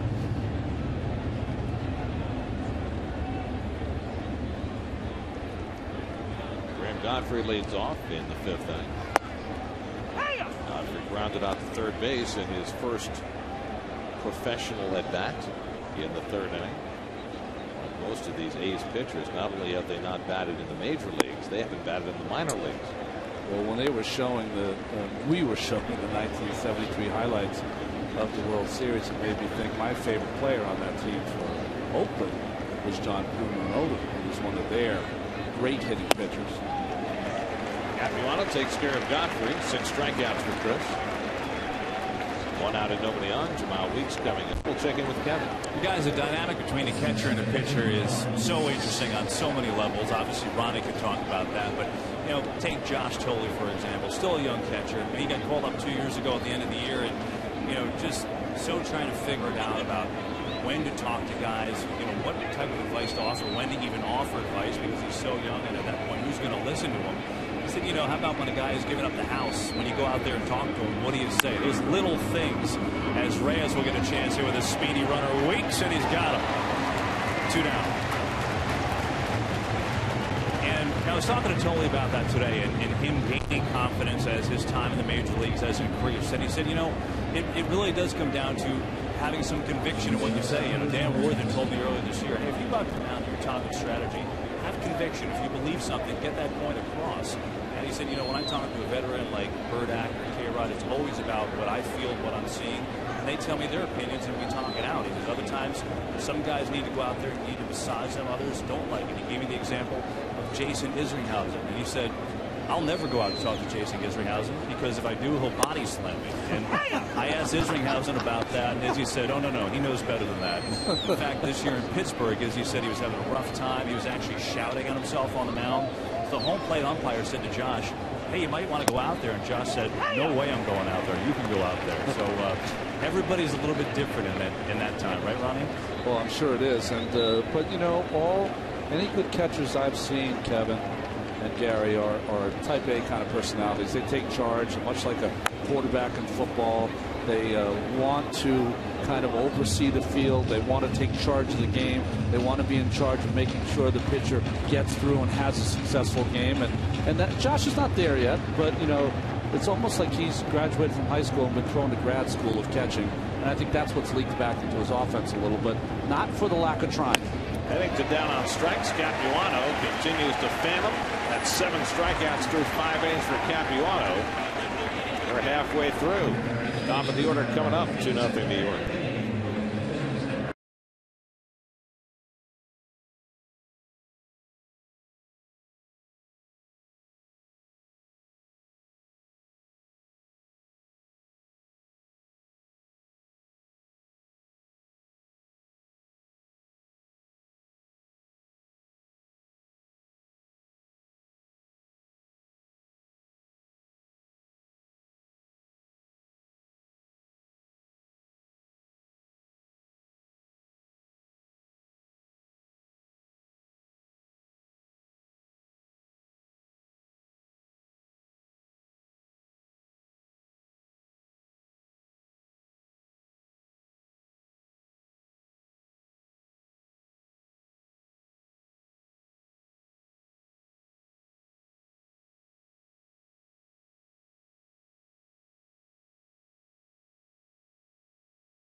close innings. And the Mets with the 2-0 lead. Jose Reyes has driven in one of the 2-man runs. Leads off against Graham Godfrey in the bottom of the 5th. Defense, you got to play straight up against Jose Reyes, who can. Well, I would say if I looked in the outfield and say the one place he doesn't hit a lot of baseballs for power now is left center. Give him a lot of right center, don't they? Pulls that one just foul. That would be the place I would like to. The reason I say that is that I know he hits a lot of balls, maybe to left field for base hits, but not for power. I would like to shade him in the outfield towards right field, maybe take away one of those shots to the right center field gap. Give him the single to left center. If he hits it to right center, it's an automatic triple. Fielding Colbert with a shot right to the right bicep. Bicep unmarked. He shook it off. Yeah, see, kind of a carom off his chest, off the catcher, and then into his bicep. Yeah, he's built more like a football guy, isn't he? 1-2 to Reyes. It's taken high. It took Reyes until the 12th inning last night, but he put together his 36th multiple hit game. That's exactly half the number of games he's played. Awkward looking release on that changeup, and it's 3-2 now to Reyes. Just late. I think it might have been a curveball, but it looked like a changeup, Gary, because the way it came out, just spinning and straight. Godfrey has thrown a lot of pitches, but he's given a pretty good accounting of himself. Gave up a couple of runs in the second. Has retired 6 in a row. Up to 90 pitches, though, now in the 5th inning. 3-2 to Reyes, and it's hit on the ground. Now Ellis went after it, so Godfrey has to cover, and the throw sails on by. Powell backs it up to keep Reyes from going to second.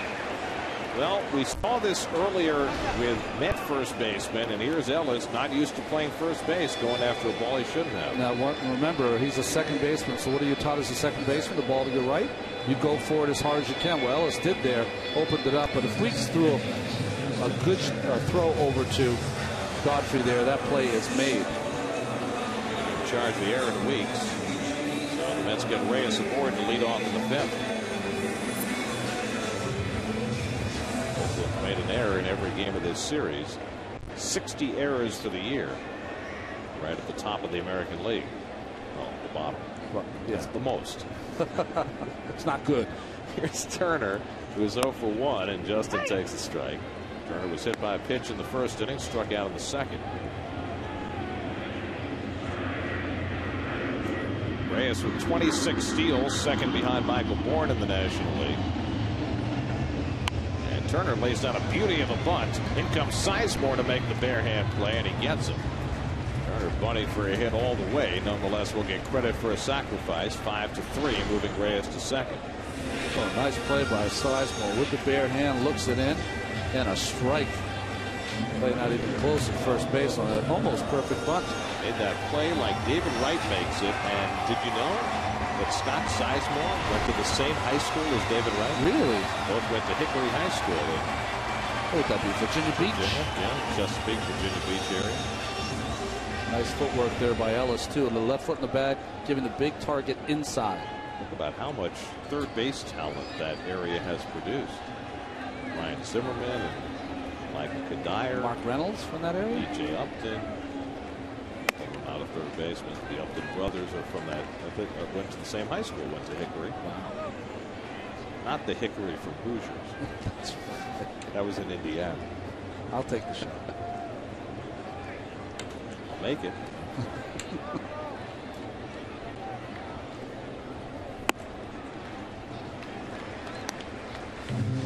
Hickory in the movie, Myland in real life. That's right. Bobby Plump was the guy who hit the shot. So those are the movies. Oh, here we go. There's a game, but oh, he's cleaning. That's very nice. You know, when we're on the road, and we're going on the road for 6 days, 7 days, whatever, those are the movies that I wish were on in the morning while we're working, getting ready for the game, whatever. Because those are the movies I'm very rarely allowed to watch at home. Well, they pump you up.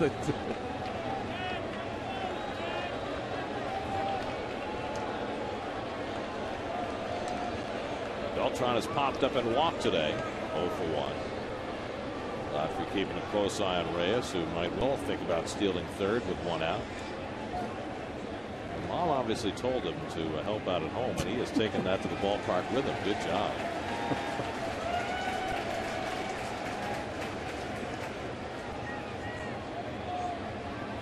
Beltran pulls one, and it comes up for Weeks, who stays with it and throws out Beltran. 2 out. Reyes over to third. We've got a Toyota text poll for you today. Have you ever skipped work or school to attend a weekday day game? A for yes, B for no. Text 57508 or SNY.TV. And by the way, it's an anonymous vote, so you don't have to worry about your teacher, employer, or significant other knowing what the answer is. I know school is over for a lot of kids. Murphy hits one toward the middle. Base hit. Reyes comes in to score, and it's 3-0 New York. Daniel Murphy's second hit of the day produces a run. Reyes scores a run, his 56th of the year. That leads the league. And the Mets take advantage of the error to play an unearned run in the 5th. Boy, you just love to see these kind of at-bats. Really breaks the back of not only the pitcher, but the opposing team. Very simple, same base hit almost that we saw by Reyes. A ball right back up through the middle. But Godfrey, in becoming a pitcher, never learned really to get in that fielding position. So now Pagan with Murphy at first and 2 out. Angel has struck out and into a force play 0 for 2. Now, put it this way for Bob Melvin's crew. If he fields his position correctly, there's only 1 run on the board for the Mets today. 41 unearned runs, most in the American League. Pagan hits one out to right center, and DeJesus, a good outfielder, gets over to grab it, and that retires the side. But the Mets get an unearned run on Murphy's RBI hit. After 5, it's 3-0 New York.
We're at the 5 o'clock hour in the 6th inning because of a long rain delay at the start of the game.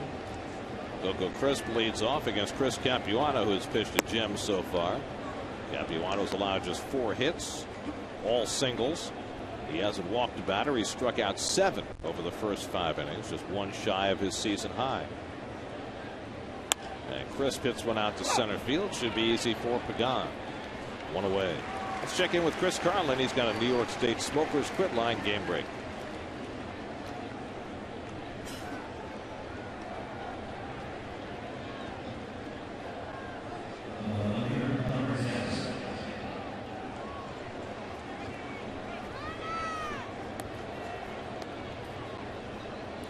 Meanwhile, here, after Capuano retired the first batter in the 6th inning, something caught the attention of Dan Warthen and the assistant trainer Michael Herbst, and they're out talking to Capuano. Any idea? I don't. I was looking at Chris, and he didn't do anything after that. Out by Coco Crisp. Let's see. This is his last pitch.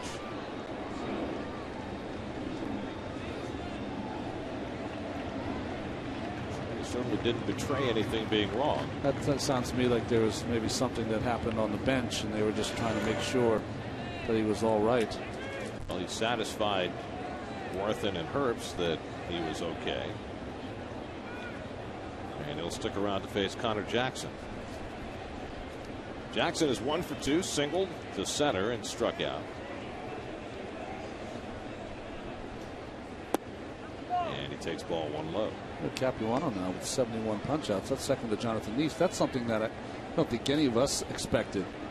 Well, he's throwing harder now than he was when he first showed up at spring training. Off the end of the bat to short. Reyes plays the roller and gets Jackson for the second out. Well, Capuano's now retired 6 in a row after getting into and out of a bases loaded jam in the 4th.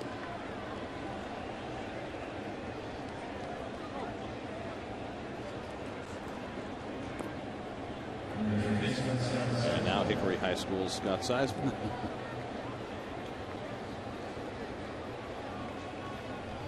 He is sacrificed and had an infield hit.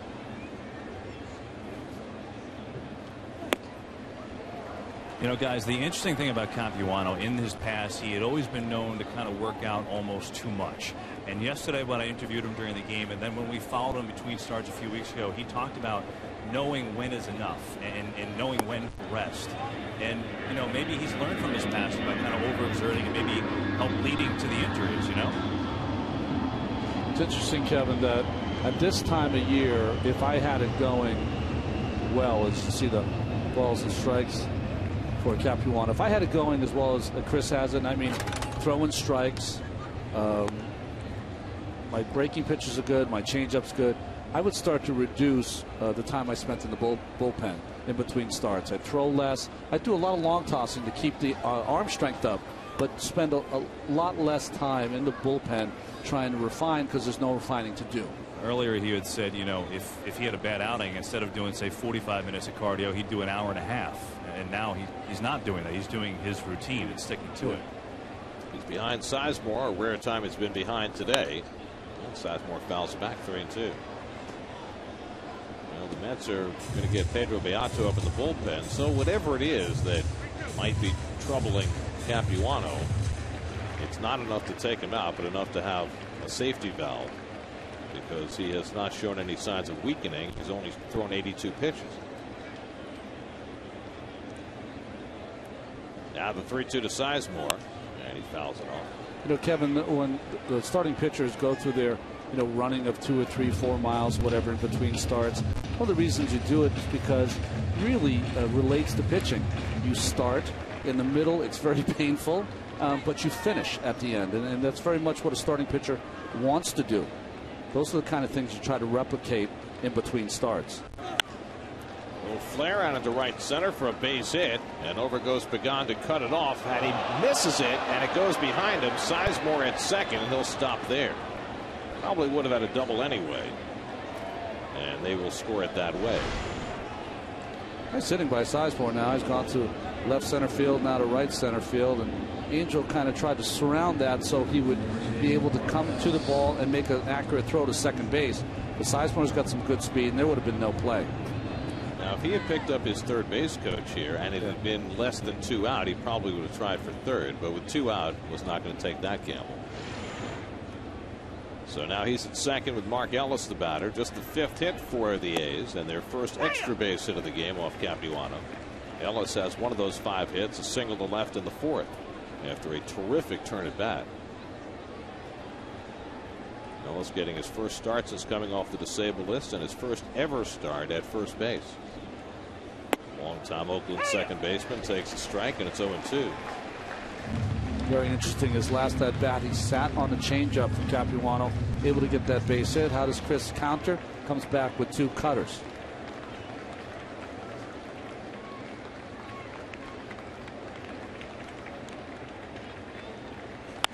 And it's popped up.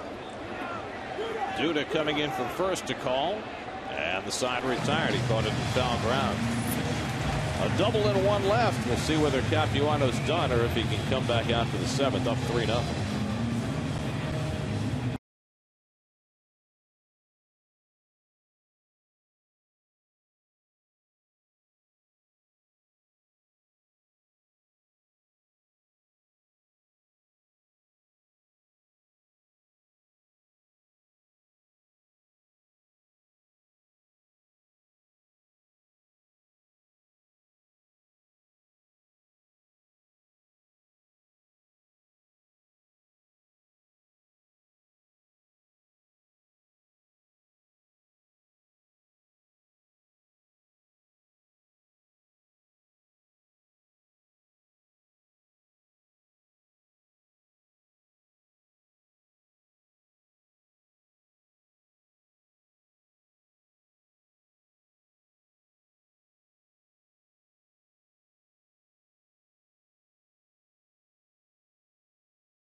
Talking to Terry Collins about whatever it is that's going on with him. Yeah, we have no idea, but to me it looked like he was trying to talk himself into staying in the game. Now you see he just pointed at his kind of side. I don't know whether he's not feeling well or he's got a little pull in there or whatever, but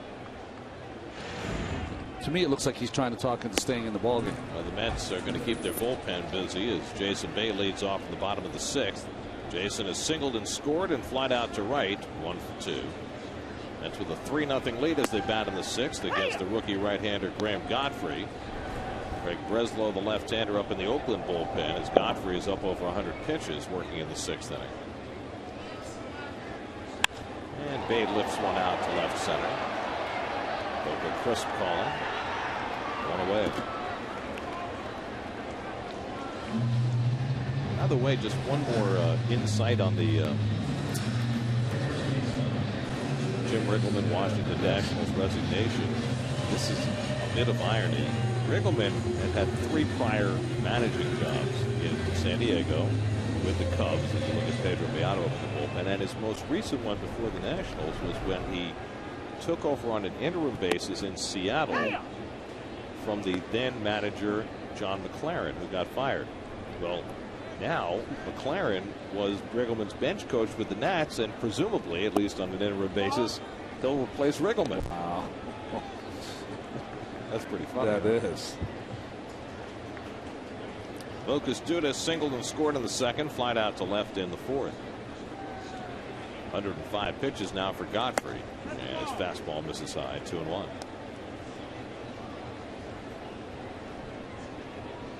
Duda making his 12th start for the Mets, his 6th at first base.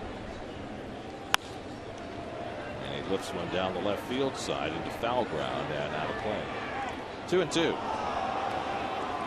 While the scramble goes on, we'll check out the answer to our AT&T trivia question.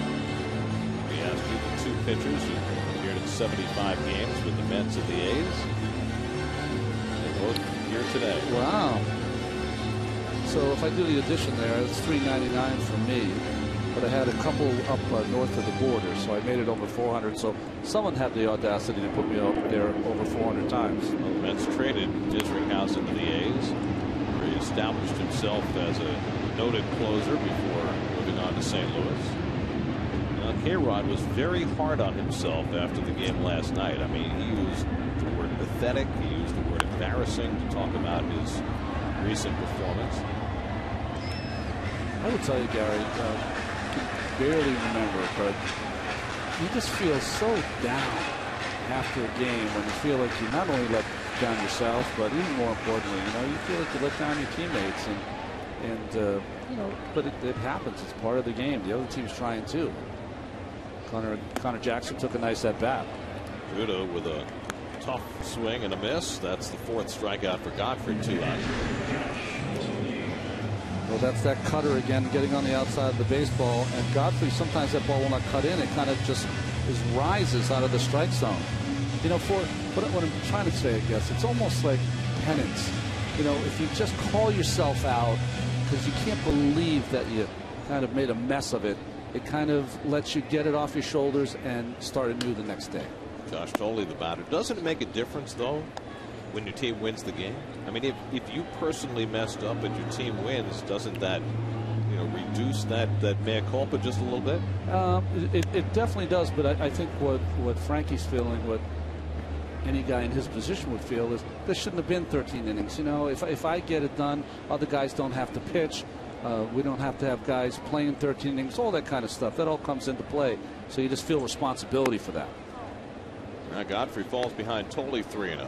Willie Harris has come out on deck to bat for Capuano. So clearly Chris is coming out after 6 innings and just 88 pitches because of something. We don't know what. Tolley will get on base with a walk. Capuano's not going down into the clubhouse, so clearly whatever it is not causing him to exit the premises. But he is done for the day.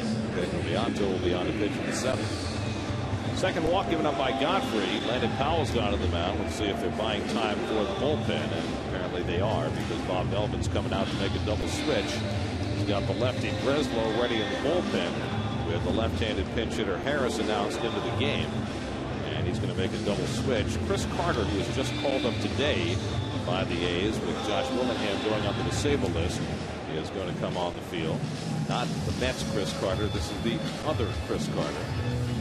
Mark Ellis will leave, so Carter will go to first base, and the A's will flip their batting order. Breslow coming on. The call to the bullpen brought to you by Lincoln. Mets with a 3-0 lead as they bat in the 6th. We'll be right back.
So bad, 9th for Oakland.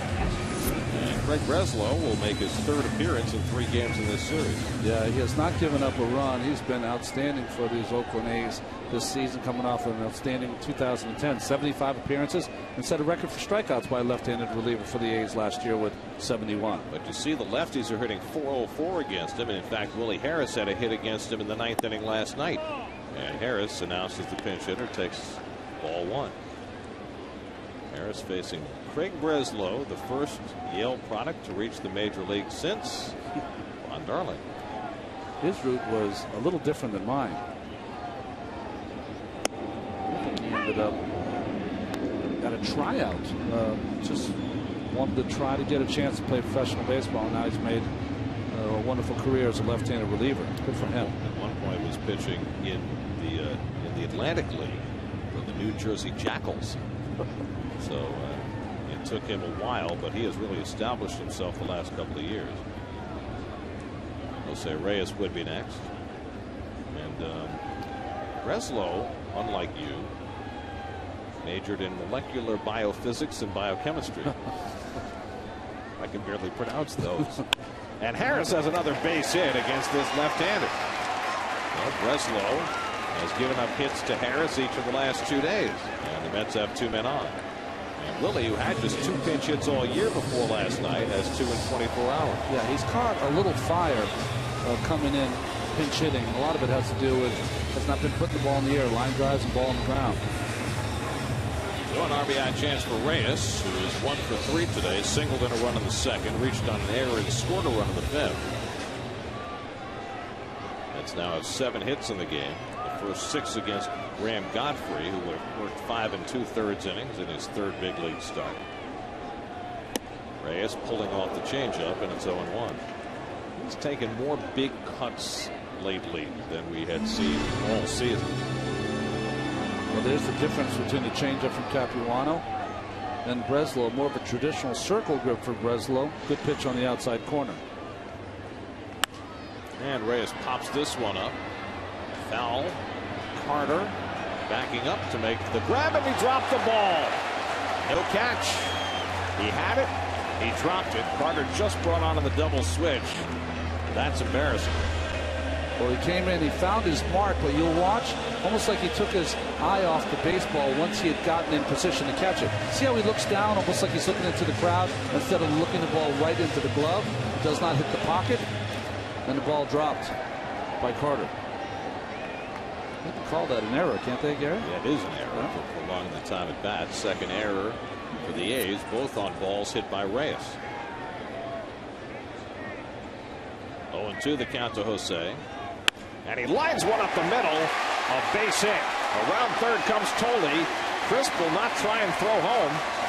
And it's an RBI single for Reyes, taking advantage of the Carter error. And it's 4-0 New York. That's what you usually see. Errors happen, and they're compounded now by the error by the pitcher Breslow of the 0-2 pitch. Fastball trying to go upstairs. He almost got low bridged by Reyes on a shot right back at him. Well, Reyes just played kind of pepper with this baseball up in the strike zone. Cut down his swing. Just a little short stroke and a bullet to center. That's 3 RBIs with 2 out here for the Mets this afternoon. Could you ever describe to somebody what that feels like when that ball is coming back past your ear? The hardest part about that is it makes a sound. It whistles by your head. And the bad part about it, for you people at home, it's a helpless feeling because you can see it, but you know it's going to be behind you before you can react.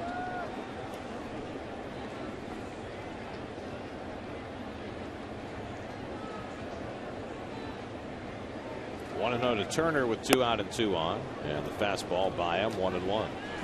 You know, he was trying to go up in the strike zone. See Powell, that's, you know, it's above where he wanted it. Letter high. That produces 90% of the time a pop-up, but not with a level bat like that from Reyes and a great top hand. 37 multiple hit games now for Reyes, more than half the games he's played in. And Turner lifts one out to right. Should be easy for DeJesus. And Stanley side is retired. But the Mets cash an unearned run as Carter's error leads to Reyes's hit. And the Mets stretch the lead to 4-0 as we go to the 7th.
Interleague series against the Rangers at Rangers Ballpark in Arlington. That's Rangers. Coverage begins with Pepsi Max pregame live Sunday at 2:30 only on SNY. Mets down with a 4-0 lead as we go to the 7th. Let's check in with Kevin. Talked to a scout about the Rangers, this team the Mets will face, Gary, and obviously they've got a ton of offense, and he told me the thing too is they were without Nelson Cruz and Josh Hamilton for a while. They struggled, and when both players came back, it's like they didn't miss a beat. They came back and got hot, and like they never missed any time. So that's really helped their offense, and in that ballpark, it's like a jet stream to right center field and the right field, perfect for those guys. Talked about Alexi Ogando, the pitcher who's had a great first half. Mets will see him on Saturday. And a couple things. He was a big part of the back end of their bullpen last year. He thinks that it's really hurt the back end of their bullpen actually having him in the starting rotation. I'll get to that in a second. But, there's some concerns for him. He's been great. However, changeup is a hit-or-miss pitch for him. He's a fastball slider guy. Last year, he worked 70 innings total. He's already at 88. So you wonder what the Rangers are going to do as far as pushing him in the second half of the season. As far as the back end of the bullpen goes, he was a late inning guy for them last year, dominant, especially in the postseason. Well, now they're relying on Arthur Rhodes, Darren Oliver, and also Mark Lowe, who's a hard-throwing right-hander. So some concerns, some questions about Ogando in the future, and also about the back end of that Rangers pen. Guys? Well, they toyed with making their closer, Neftali Feliz, into a starter in spring training this year, and Feliz has not performed as well this season as he did last year when he was worst on the scene. Works up in the open field. I thought that was really unfortunate what they did after Feliz coming off that magical year last year, where they almost got the World Series. Was outstanding against the Yankees and getting the pennant, and to have him come to spring training and work him as a starter, I thought was a bad move. Landon Powell on deck. And then Chris Carter for the A's in the 7th against Pedro Beato, who worked an inning and 2/3 last night and looked terrific, which he has his last couple of outings, throwing his fastball a lot more. And he gets the grounder to short from DeJesus. Reyes throws him out, 1 away. It's almost like Beato flipped a switch this week and went back to being the pitcher he was earlier in the year. Well, what's interesting about Pedro is that I think he probably has the stuff down the road to be a guy who can strike out 1 per inning, Gary. But right now, his effectiveness to me is throwing that fastball down in the strike zone and getting ground ball outs. And he's done that of late. So 1 away now. Landon Powell turns around to bat left-handed for the first time today. And he grounds one. Turner playing on the outfield grass against the catcher and throws him out 2 away. So 2 up and 2 quickly set aside by Beato. And now Chris Carter, who dropped the pop-up that led to an unearned run, will come to bat. He is listed at 6'4", 244 pounds. And he's every bit of that. He's just, I mean, he's one of those guys who just creates a huge presence with his size. Kind of Ryan Howard-ish. First guy I saw that I thought was, couldn't believe the size, was Steve Balboni. Remember Bye-Bye Balboni? I remember pitching against him the first time. I said, this cat takes up the whole batter's box. I'm talking about front to back and inside to outside. Well, he's hit as many as 39 home runs in a minor league season. He had 70 at bats with the A's last year. Hit 3 home runs. They brought him up today when Josh Willingham went on the disabled list. Willingham has missed the entire series with an Achilles injury, so rather than playing a man short, they finally put Willingham on the DL. Kyle Weeks would be next. Quite ready yet, isn't he? Every 9 times. Beato's 1-2, and the breaking ball hit out to left center by Carter. And Pagan calls and catches. Sign retired. Another good inning for Beato. He sets him down 1-2-3. 7th inning stretch time at Citi Field. 4-0 Mets.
Through the 1973 World Series, John Matlack started for the Mets on 3 days rest, gave up home runs to Burt Campaneris and Reggie Jackson, and the rest was easy for the A's behind Ken Holtzman, Raleigh Fingers, and then Darrell Knowles getting the final out from Wayne Garrett.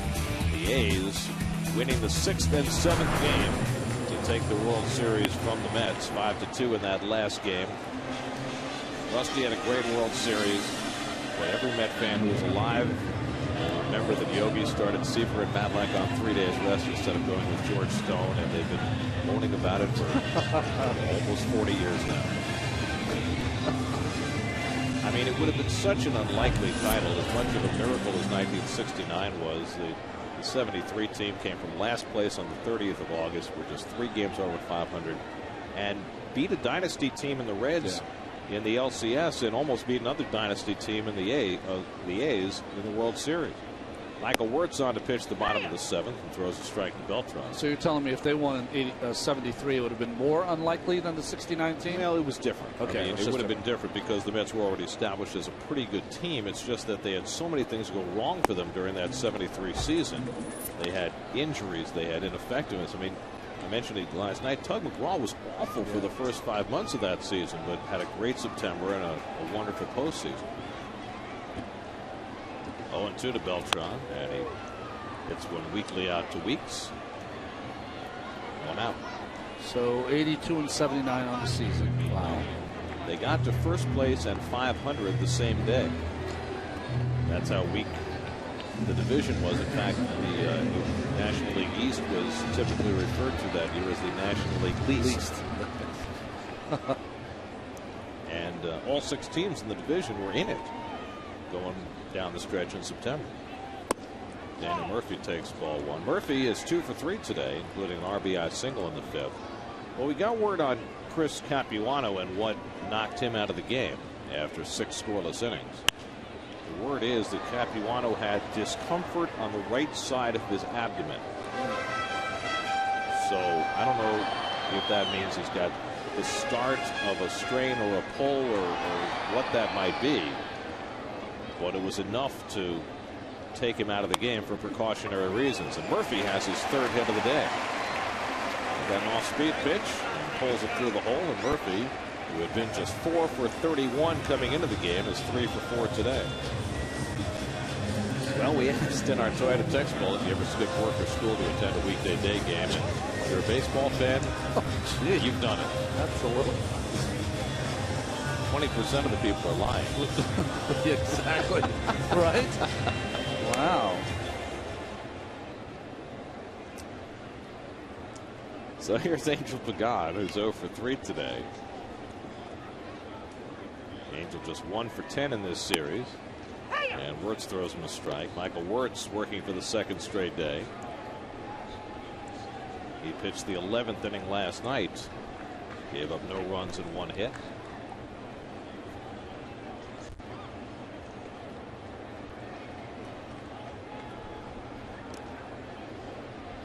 You know, I was recalling watching Chris Carter drop that pop-up the last inning that Jerry Manuel said last year of the Mets Chris Carter, I want to keep him as far away from the ball as possible. That's right. Because they were asking, Chris Carter was in batting practice taking ground balls at first base. So, of course, the question you would ask Jerry is, you know, is Chris going to get some time at first base? And that was his response, which was classic. Maybe it's something in the name. Yeah, that's right. Well, I'm not going to say anything to Chris, I'll tell you that. Not this Chris. He'll be leaving town today. It's not enough. He can come back. You think he might come introduce himself like Milton Bradley? That's right. Didn't he come into the booth and wanted Kansas to City, yeah, knock out one of the announcers? He didn't. He said he came up to introduce himself. Oh. After some remark was made that he didn't appreciate.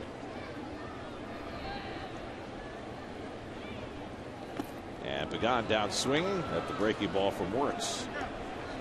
So Wirtz has his first strikeout, 2 out of the inning.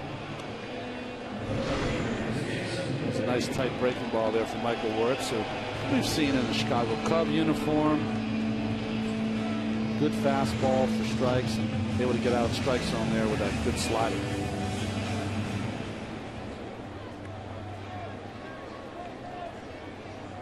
So 2 out. Murphy's still at first, and here's Jason Bay, who's 1 for 3 today, and he scored a run. Well, I tell you, paying a lot of attention to Murph over there. Murphy has 4 steals in 6 tries this year.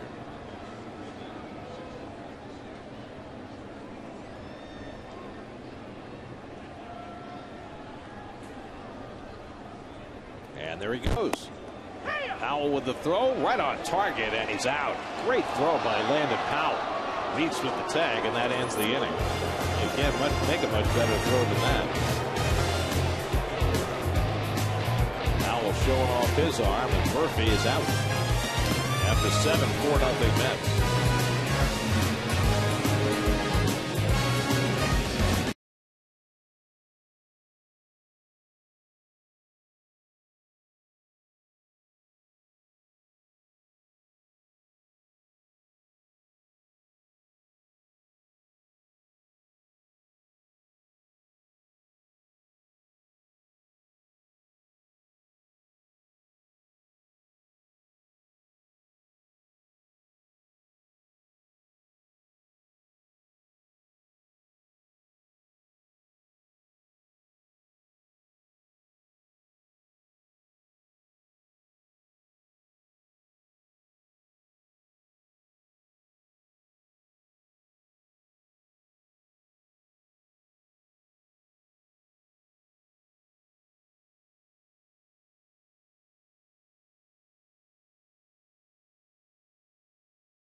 Carlos Beltran and Jose Reyes break down the art of switch hitting. Plus, actress Glenn Close shows off her Mets roots at Citi Field. On Mets Weekly, new episode Sunday at 6, only on SNY. Lyle Weeks leads off in the 8th inning for Oakland. I only know Glenn's roots at Shea Stadium, where I think at some point singing the national anthem she was undefeated. I don't know if that still holds. Well, she used to sing on opening day frequently, and the Mets never lost on opening day for a long time. Weeks is 1 for 3 today. Reyes made a nice play going to his right to throw him out his last time up. Beato working his 2nd inning after working an inning and 2/3 last night, so a heavy workload in a 24-hour span for Beato. Got out of the inning with just 10 pitches in the 7th. And threw only 14 pitches last night. And if you've got the kind of sinker that Beato does, you'll get some fast outs. Well, you have to appreciate the Mets scouting and selecting Beato as a Rule 5. I will tell you, there's a lot of things that have to happen, Gary, over a course of a career to have a successful career. Let's say there's 20 of them. You know, he's probably on 2 or 3. But when I watch Pedro Beato pitch, you just know that if things fall right for him, he could be very effective for a long time. Well, the Mets liked him enough that they originally drafted him out of high school. He didn't sign. But they kept their eye on him and snatched him in the Rule 5 draft when the Orioles did not put him on their 40-man roster. And it has looked from the first time we saw him in spring training like it was a very smart move. 3-2 to Jamal Weeks, and he walked him. So Weeks is on with a leadoff walk. First walk issued by Met pitching today. Let's check in with Chris Carlin, who's standing by with the New York State Smokers Quit Line game break.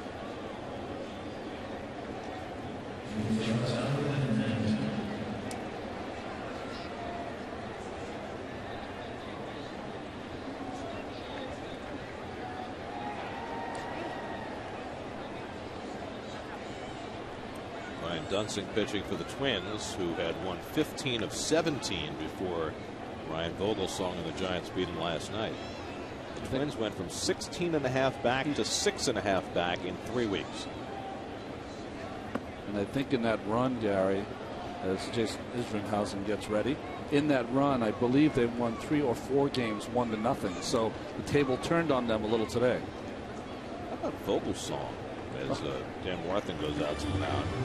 A total beyond afterthought when the year began. He's 5-1 with a 1.86 ERA. And look at Trevor Cahill up in the opening bullpen.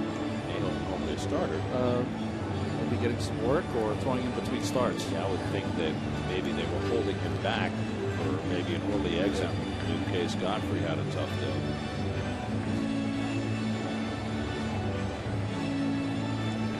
The A's are missing enough starting pitching. They don't need to move Cahill to the bullpen. Cliff Pennington, the batter, is 0 for 3 today. Struck out 3 times yesterday, twice more today. Coco Crisp on deck as the A's try and launch a comeback here in the 8th. Chris Capuano threw 6 scoreless innings before leaving with some discomfort in his abdomen. And now Beato, after pitching a spotless 7th, has walked Weeks and fallen behind Pennington 2-0. His mechanics just break down, and that's from being young. As he's out there, you know, his front shoulder opens up early, kind of falls backwards, doesn't go right through the catcher. Weeks runs. The throw by Tolley not in time, but Weeks with his team 4 runs down in the 8th inning, taking off on a 2-0 pitch. A little surprising. Well, that ball right down the middle, called a strike ball. Colbert, good throw by Josh Tolley. Just no chance with Weeks, who got a big lead. Well, you better be safe. Yeah, you steal in that situation.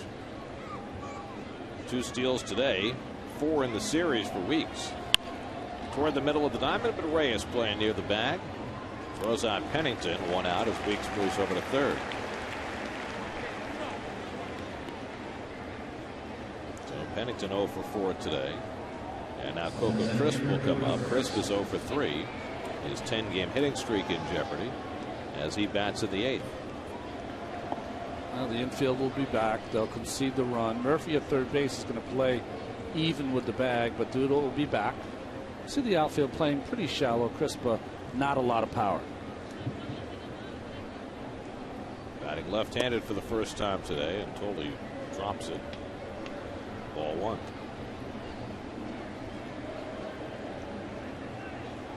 While the Mets are flying to Texas after the game today, the A's are busing down to Philly. The Mets have the much more grueling trip. Right center field, and Begon back. That'll get the run home. Weeks tags and scores, so that breaks up the shutout. Sacrifice fly for Coco Crisp. It's now 4-1 New York, but now 2 out and nobody on in the 8th. And that's an outcome you'd gladly trade, a run for an out. Flight to Dallas, bus trip down to Philly around 6:30. Yeah, but this game's going to end late enough that they may miss it. Clear rush okay. hour. So I was trying to figure out what might be the most cruel. I mean, if it were Friday night, forget it. Although Thursday, in some cases, has turned into the new Friday. Here's Connor Jackson, who's 1 for 3. And you know, we don't know what kind of weather the Mets going to have to deal with getting out of here or into DFW. So the bus will go no matter what. Big cut by Jackson on the high fastball, and it's 0-2. Interesting two-seamer. See how that ball, even though it's up in the strike zone, it's running in on Jackson, tying him up. Beato ahead 0-2. And another big cut by Jackson, who is not a home run hitter. He's hit 1 this year. I think when he was at his best, when he was playing for the Diamondbacks, more of a 14, 15 home run a year guy. Well, in that ballpark. Yeah, which is not a home run hitter. I mean, in Oakland, you don't hit home runs like you do in Phoenix. Good block there by Tolle.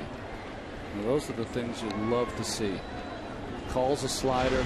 He's going to get a slider in the dirt. That's where the pitcher's supposed to throw it. And they'll give your pitchers tons of confidence when they can throw it down there and that ball stays in front of the catcher. Even better if you do it with somebody on base. Baby steps. 1-2 from Beato, and Jackson takes it just off the plate. Beato thought he had strike 3, but fielding Colbert kept the right arm down. Boy, that was a good slider. Tight, small, right on the corner. Good call though by Colbert. I think that was a ball off the plate. 2-2 in the air to left field. They stumble slightly, but steadies, and that retires the side. The A's get a run without a hit. Mets lead 4-1 in the 8th.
5. Chris Carlin and Bobby Ojeda will have all the post-game highlights, interview, analysis, thoughts, whatever it is that is on their mind.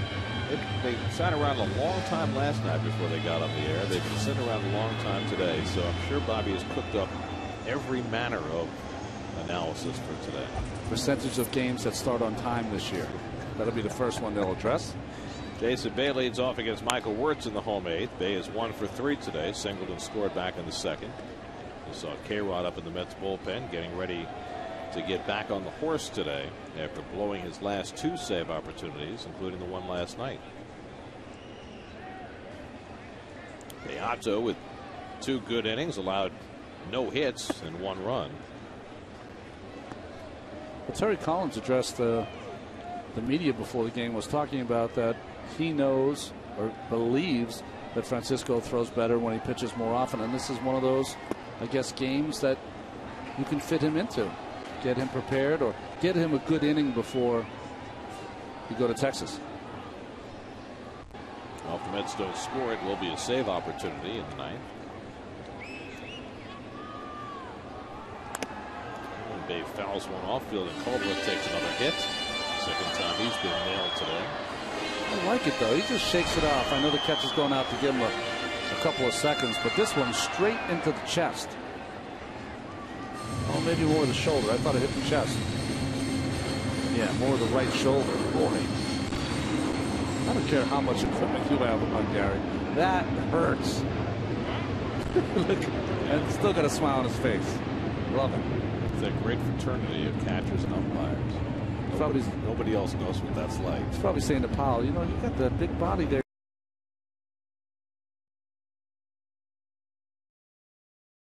One out to left field. And Connor Jackson sub.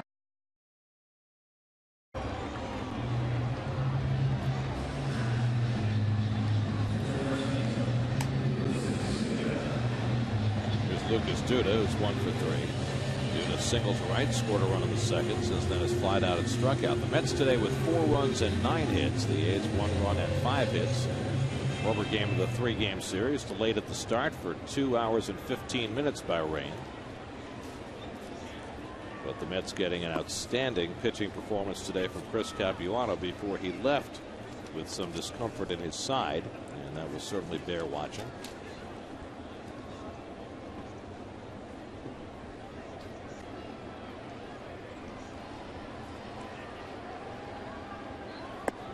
And Duda takes a strike, 1-1. The A's game, Graham Godfrey started, went 5 2/3, allowed 4 runs, 2 of them earned on 6 hits. Greg Breslow went a third of an inning, allowed 2 hits. And now Wirtz in his 2nd inning of relief.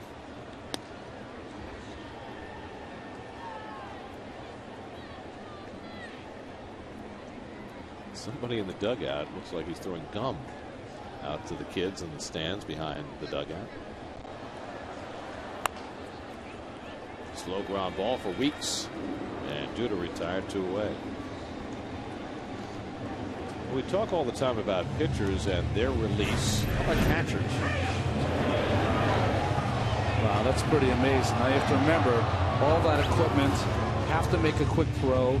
You try to push off as much as you can, but you really can't sometimes.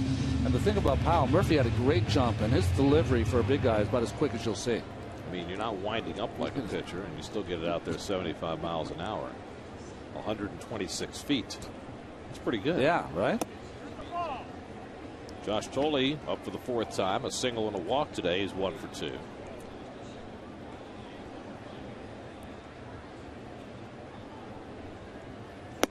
I remember when Sean Dunston was playing shortstop for the Chicago Cubs. They put a gun on him one time when he was throwing the ball over to Mark Grace for the most part, the first baseman, and he would routinely be in the 90s.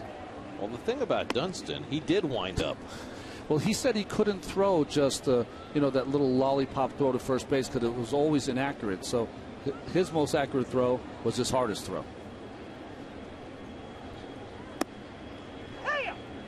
Two and two to Josh Tolley. Sean Dunston, who I will always remember as the guy who got picked first in the draft when Doc Gooden went 5th. Yeah, that's kind of like the Sam Bowie, Michael Jordan kind of draft, right? Well, there were 3 other guys too. Brian Elkers, I think, was one of those. Jimmy, like a Texas guy? Yeah, Jimmy pitcher. Jimmy Johnson? No, not Johnson. I know what you're talking about. Right-hander, yeah. San Diego Padres. Right. And then there was one other. Jones? No, what is his name?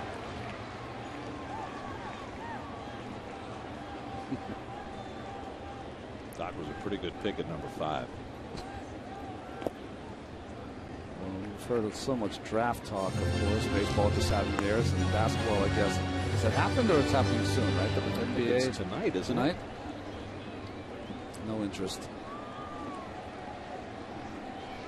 Jimmy Jones, it was Jimmy Jones. Okay. And Augie Schmidt was the other one, shortstop. He was the number 2 pick behind Dunston. Tolley draws a walk, so Josh is on base for the 3rd time today. And the Mets have a 2-out base runner. Scott Hairston will come up to pinch hit. Hairston got the start yesterday in center field and had a double in 3 at bats. He's been swinging the bat much better over the last 3 weeks. Gets a crack here against Wirtz with 2 out and a runner at first. So Hairston is batting for Beato, and K-Rod will be on to pitch in the 9th.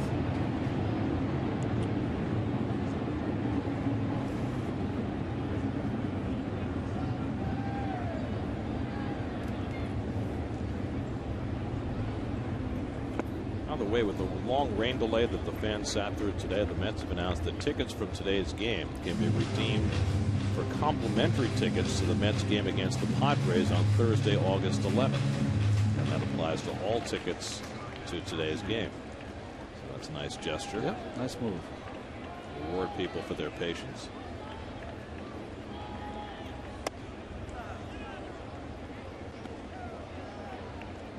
Well, Terry Collins has said it, Gary, that he was going to get these guys at bats. He's true to his word, hasn't he? Even if it's an at bat late in the game, just getting Hairston and Harris in there almost every day. Ball and 2 strikes to Hairston.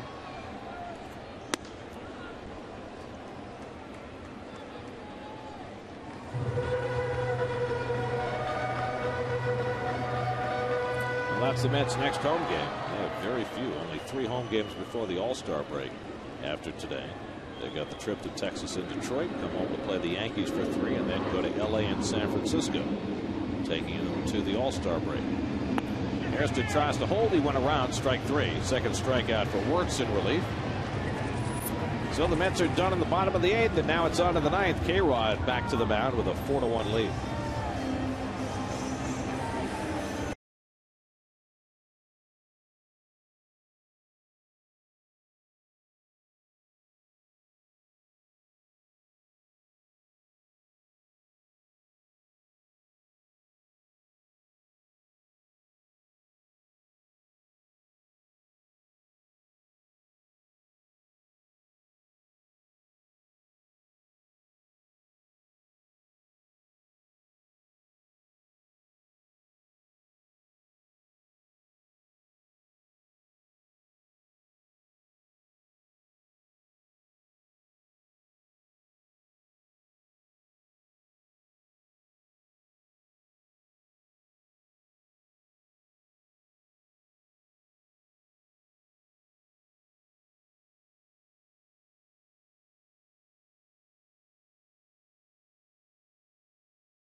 9th. Let's check in with Kevin Burkhardt, the guy who pitched the 7th and 8th.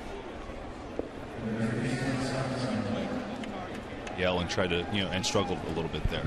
Just try to be more aggressive in zone and make guys swing the bat. I mean, it's something that I've gotten away when I was struggling, but I finally got it back and it's working.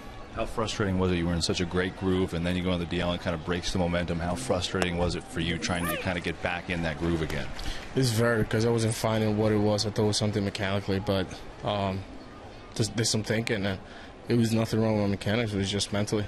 You feeling much better now? I'm feeling a lot better. Actually, I got away with it a little bit today. When I walked the first guy, I got away from him and zoned in again and got out the inning. All right, Pedro, nice work today, and good luck. Hopefully the Mets can get the win, okay? Thank you. Pedro Beato, guys, back to you. Okay, thank you. And that interview brought to you by the Xerox business of baseball. Xerox ready for real business. Daniel Murphy moving from third base to first base. Ruben Tejada coming in for defense at second, and Justin Turner moving from second to third with K-Rod on, trying to snap a streak of 2 consecutive blown saves. Yeah, and this would be an important one for him here to get him back on track before the Mets go and play their next 13 out of 16 games on the road. Ryan Sweeney up to pinch hit for the A's, batting for the pitcher Wirtz. Sweeney started the first 2 games of this series and went 5 for 10, including a 4-hit game on Tuesday night. Didn't get the start today against the left-hander.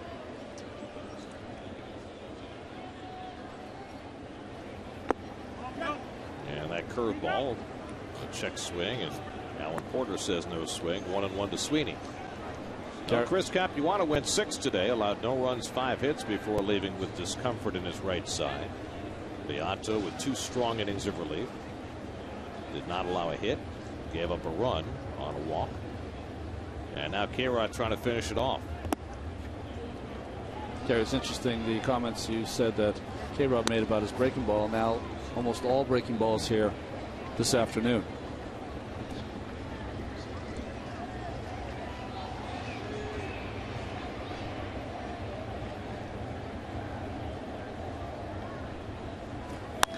Pulled down to first. Murphy with a nice stop. 2 out.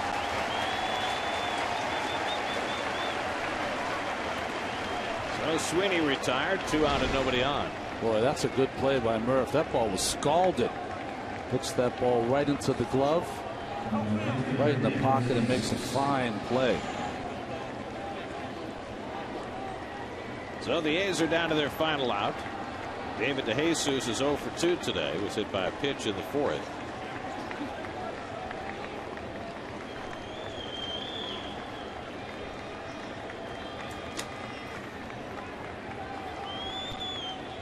And DeJesus pops it up. Might be playable. Turner into foul ground. And the ball game is over. K-Rod bounces back with a 1-2-3 ninth to save it for Chris Capuano, who gets his 6th victory with 6 scoreless innings. And the Mets take 2 out of 3 from Oakland before they head to Texas. Well, their last 6 series now, the Mets are 4 wins, 1 loss, and 1 tie. Capuano with the 6th win. 13 of their next 16 are going to be on the road for Terry Collins' crew. A nice save for K-Rod. And a nice game for Murphy. 3 hits today. Reyes with another multi-hit game. So K-Rod, after letting 2 get away, picks up his 20th save of the season. Capuano, a tremendous effort today. 6 innings, 7 strikeouts, did not allow a run. And the Mets take 2 out of 3 from Oakland and finish off a 3-3 homestand before heading to Texas for their series starting tomorrow night. Here's your Kia game summary. Graham Godfrey suffers his first big league loss. He's 1-1. Mets now back to within a game of 500 as they finish off their homestand here at Citi Field.